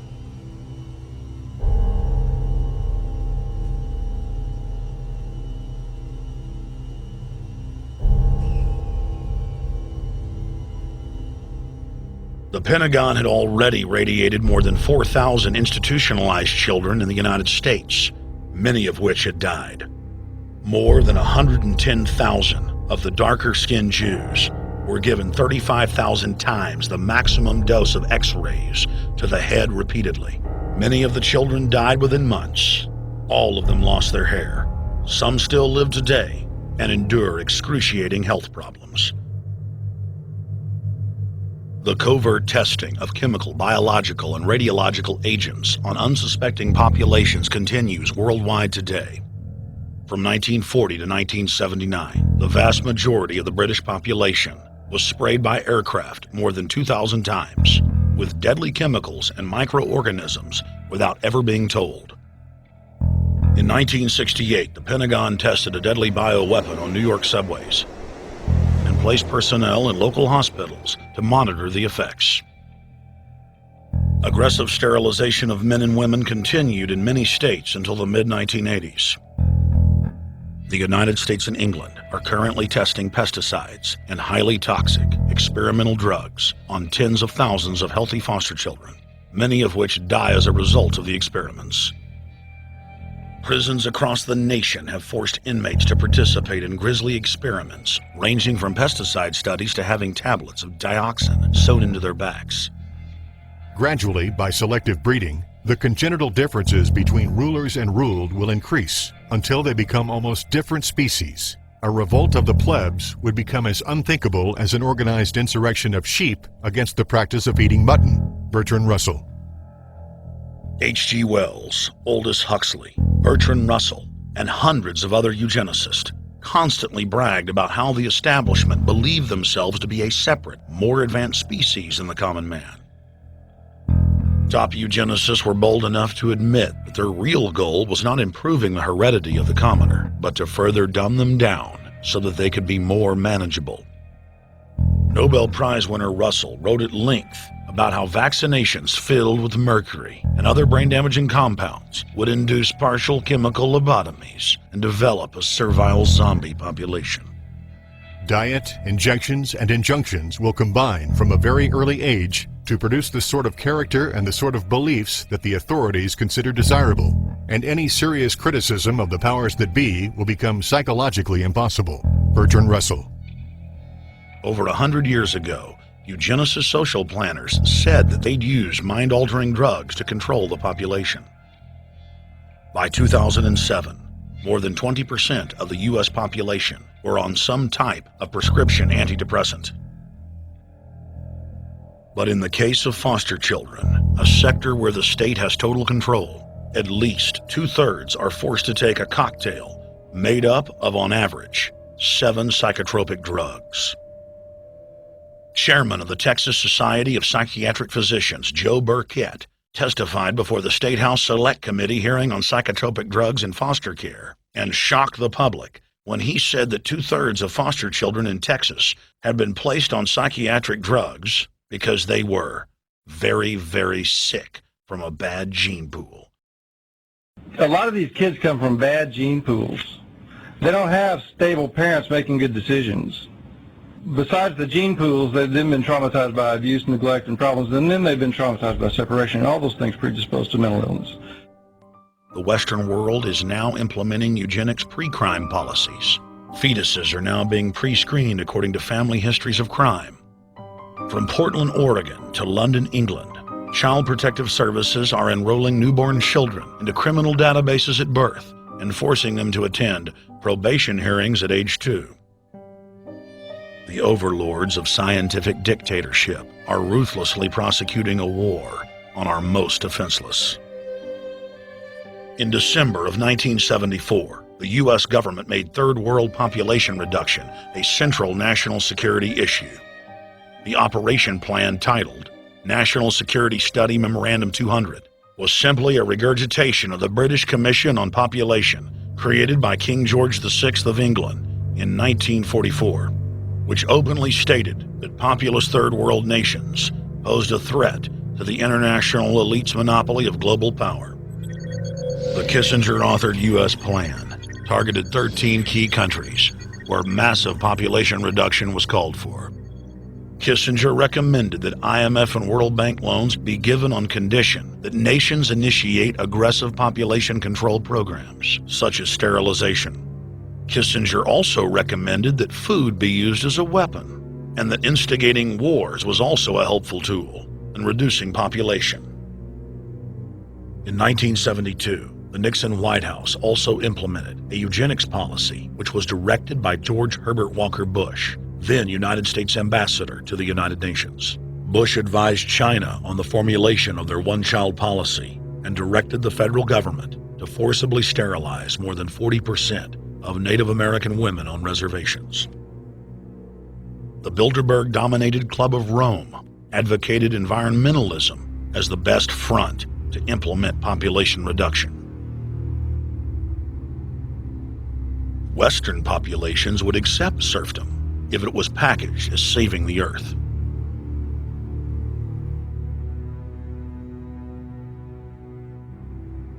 Industrialization of Africa, Asia, and Latin America could be blocked. Citizens would more willingly give up their national sovereignty if it were sold as a way to help the planet. The think tank also concocted the peak oil fraud as a way to create artificial scarcity. And the Club of Rome has been aggressively pushing a global carbon tax as a way to fund their planetary government. In the draft copy of the United Nations Global Biodiversity Assessment, it states very clearly that we must reduce the human population from its current level of about 6 billion people down to about 1 billion people. In the 1970s, South Africa developed race-specific bioweapons to target blacks and Asians, and then subsequently sold the technology to Israel in the mid-1980s. In September of 2000, the Project for a New American Century published a document in which Dick Cheney described race-specific bioweapons as politically useful tools. And somebody mentioned, well, why would they want to reduce the human population when that means less money for them? Most people have no idea. They're not after money. They have all the money they need. They're after power. That's their aphrodisiac. The overlords of the New World Order are now aggressively pushing for a worldwide one-child policy. The Chinese one-child policy was phased in gradually. In the 60s, when it began, you only had to pay a tax penalty. Only later did they imprison you if you had more than one child. Now the exact same proposals to penalize couples who have more than one child are being made in the United States, England, and Europe. In the push to reduce global warming, children, according to some, are the new culprits.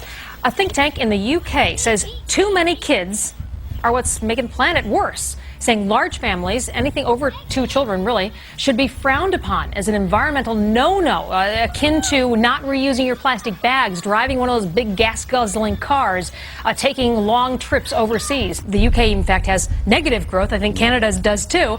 That still, families in our rich countries shouldn't have more than 2 kids.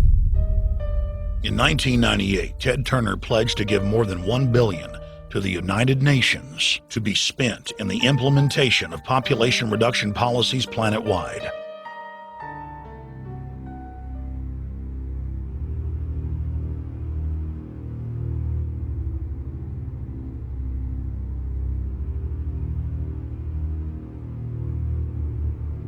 In 1999, the Bill and Melinda Gates Foundation gave $2.2 billion to Planned Parenthood, the United Nations Population Fund, and other population reduction groups. By 2007, the Gates had given more than $30 billion, almost exclusively to population control groups. The controlled corporate press cynically reported that the Gates were giving the money to help third world children.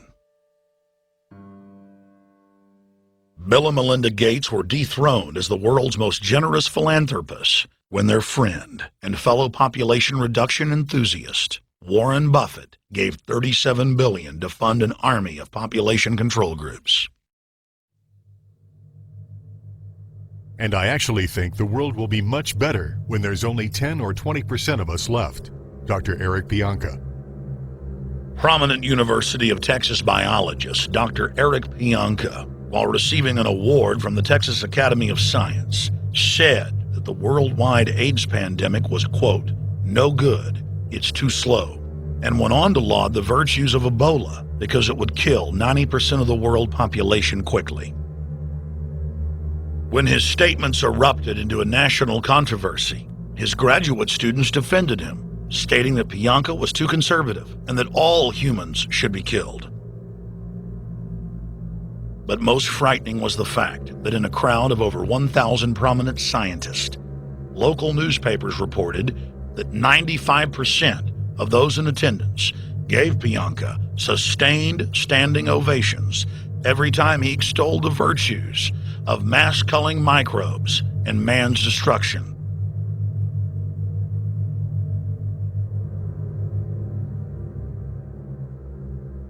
China was able to turn the corner and become the leading world superpower because they have a police state and they are able to force people to stop reproducing. Dr. Eric R. Pianka.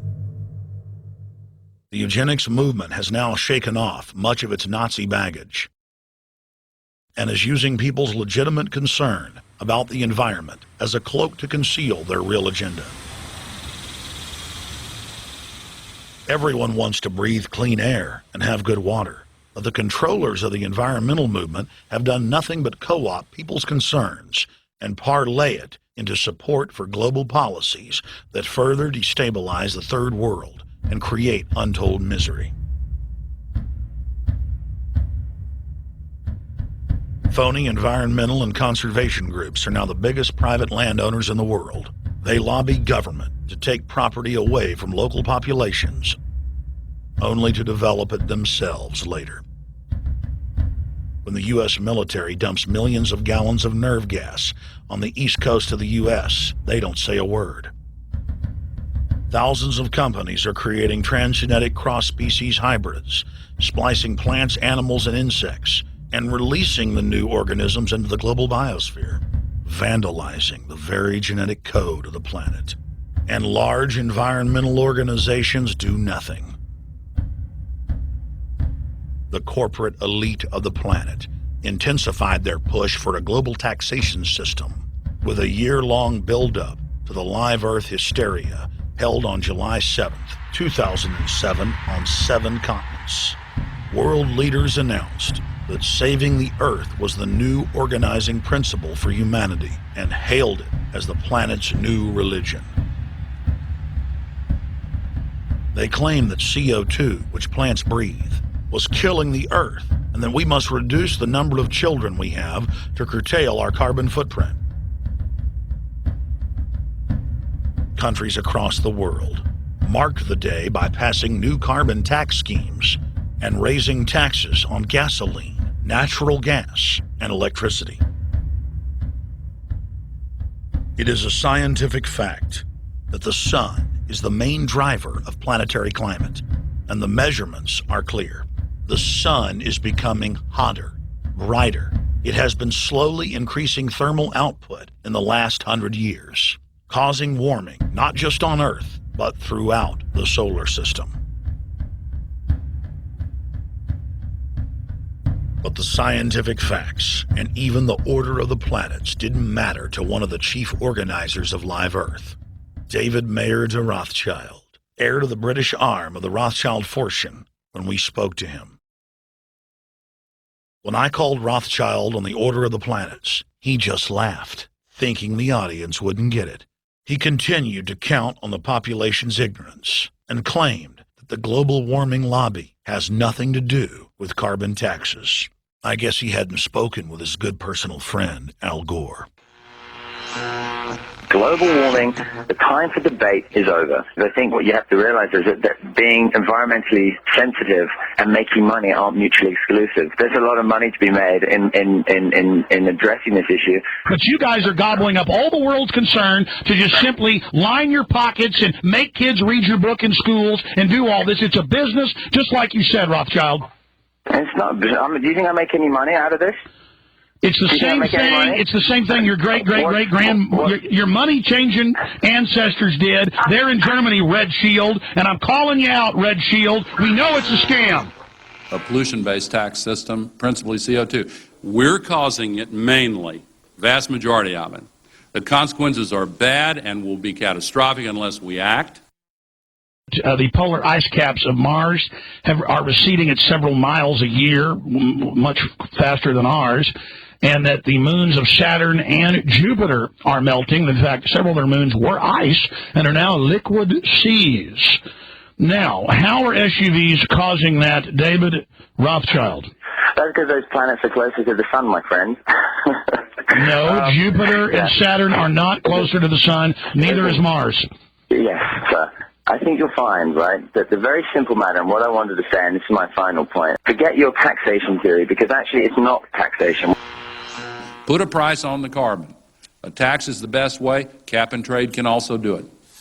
If there were a carbon-based tax, would there be a need for an economy-wide cap and trade system? They are not either or. We can do both. I am in favor of both.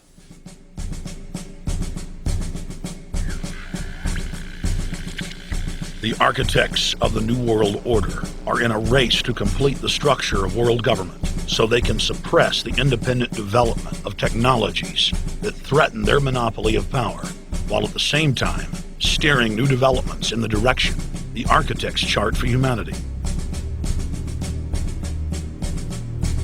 The technocrats call their governing system the final revolution because in the past, empires were enforced militarily. Now enforcement is primarily psychological and economic, and society itself is a construct of the elite who operate outside the controlled paradigm and control the civilization within, just as a child maintains the environment of a fish tank. We are like lab rats, living out our entire existence, never questioning the confines of the cage or the scientists who experiment on us. New World Order engineers have hijacked human destiny. Its controllers have closely studied human behavior for more than 100 years and are now steering us with expert control, using our primitive drives and desires as levers. They have developed their mind control systems to the point of being able to control the average unconscious person like a car.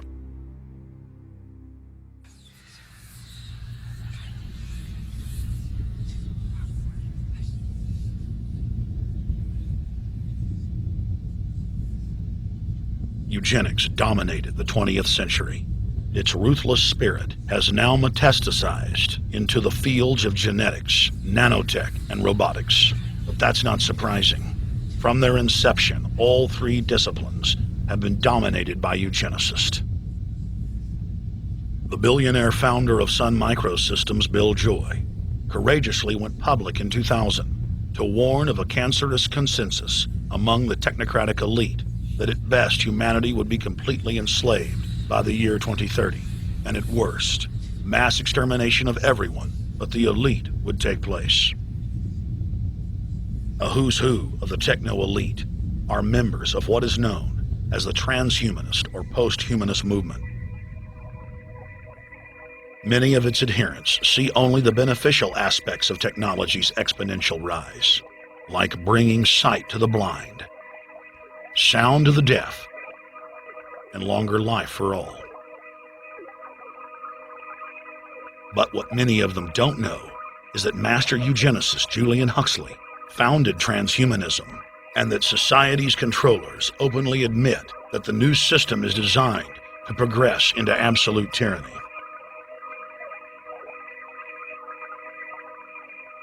Leading transhumanist Ray Kurzweil boasts that technological advancements will allow those that can afford it to live forever, but admits that most won't be able to keep up with the new master race. The drive for world government is now all about who will control and have access to radical life extension systems. Biological evolution is too slow for the human species. Over the next few decades, it's going to be left in the dust.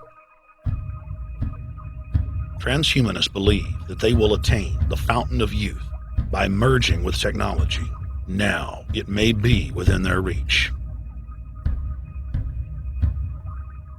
Decades ago, transhumanists said that if you did not accept augmentation or enhancements, you would no longer be able to get jobs. And now it's happening today. The elite who occupy the commanding heights of digital reality are suicidal nihilists.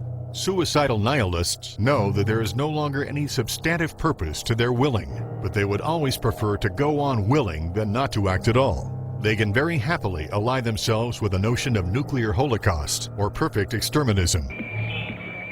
Technology has become so powerful in its capacity for destruction that free humanity cannot afford to let psychopathic technocrats with delusions of grandeur repeat the mistakes of their forebears, because it is highly probable that this time they may destroy everything, including themselves in their mad rush for godhood.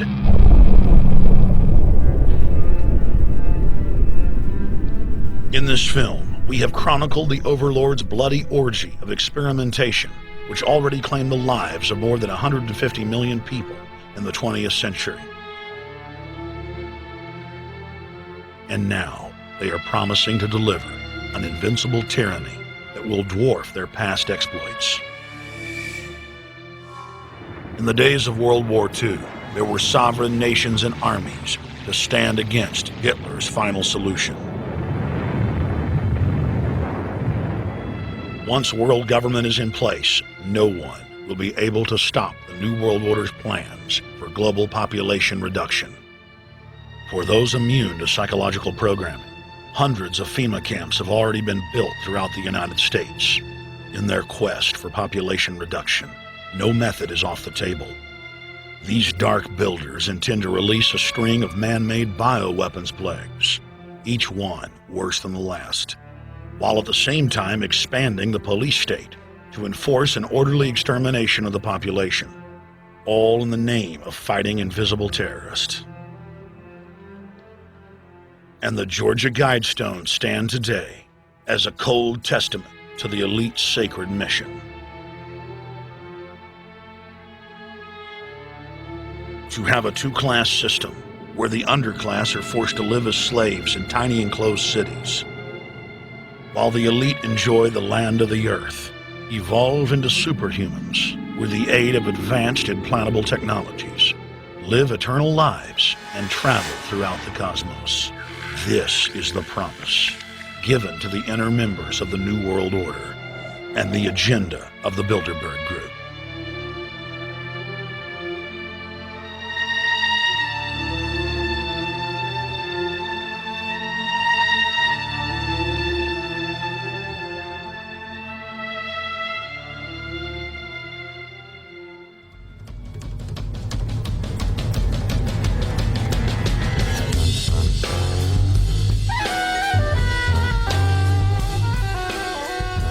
In 2007, Jim Tucker continued his 30-year quest to expose the globalist by traveling to Istanbul, Turkey, the site of Bilderberg, 2007.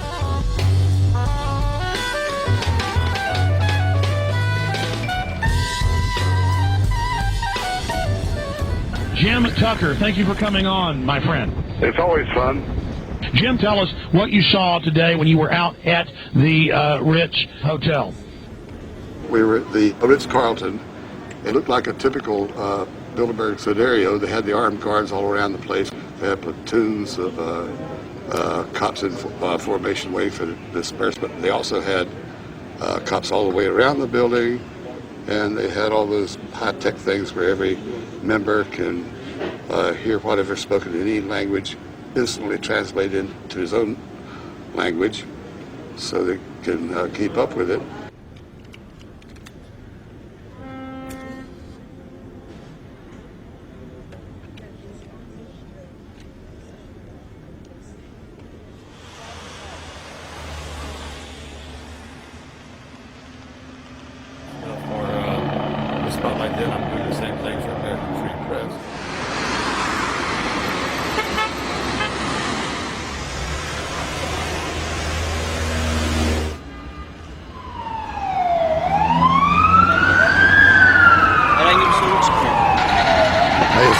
Hotel open?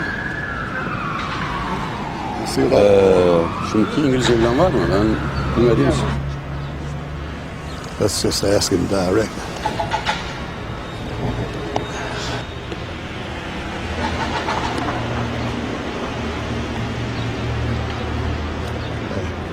Is Bilderberg meeting here this weekend? You can go this way. We had my two personal cops following me today. I was not aware of it because my nose is always sticking to the camera and my jaws are always flapping. But the TV crew said those guys are going to follow you.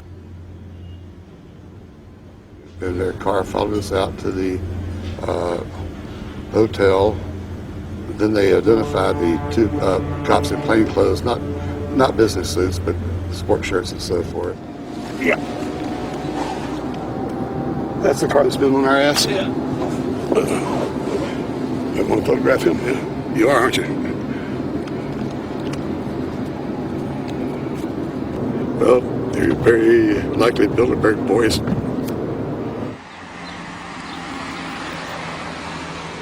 John Elkin, owner of Fiat and a fellow Bilderberger, thought that they could take a stroll off the grounds without being noticed by the commoners. I was thinking about that.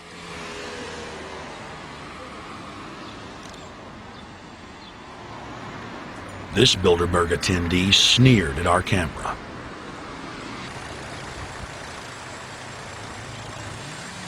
This carload of kingpins gave the media a murderous look and seemed shocked that they would dare point a camera in their direction.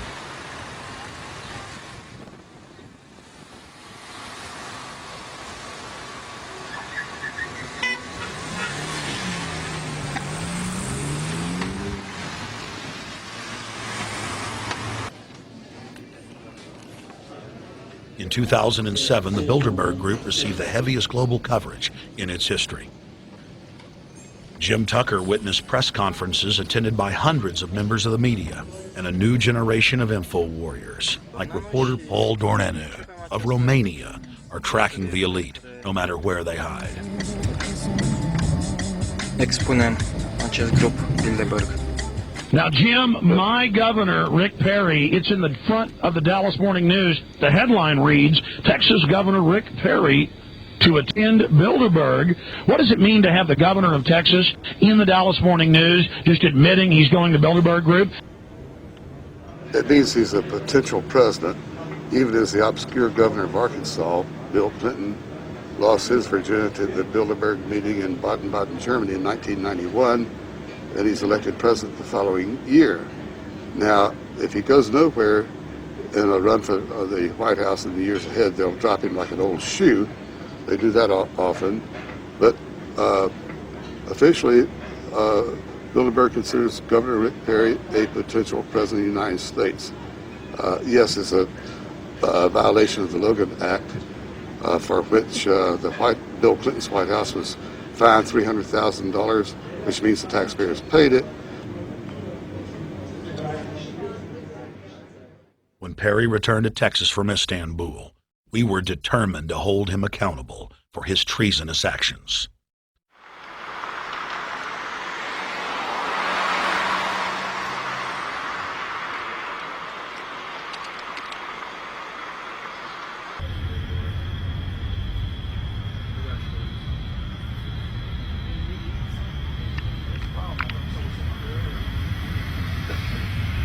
We don't want our roads, our water, our power plants, our entire infrastructure turned over to the New World Order. And we tell you now the people are rising up and learning what you're doing, and they're angry. And they're tired of it. Stop enslaving us. Stop setting up tyranny. Stop going along with the New World Order plan. If you've got any soul left, Rick Perry. The First Amendment still exists, Terry, and we're back here again tonight telling you we're not going to put up with it. Long live the Republic!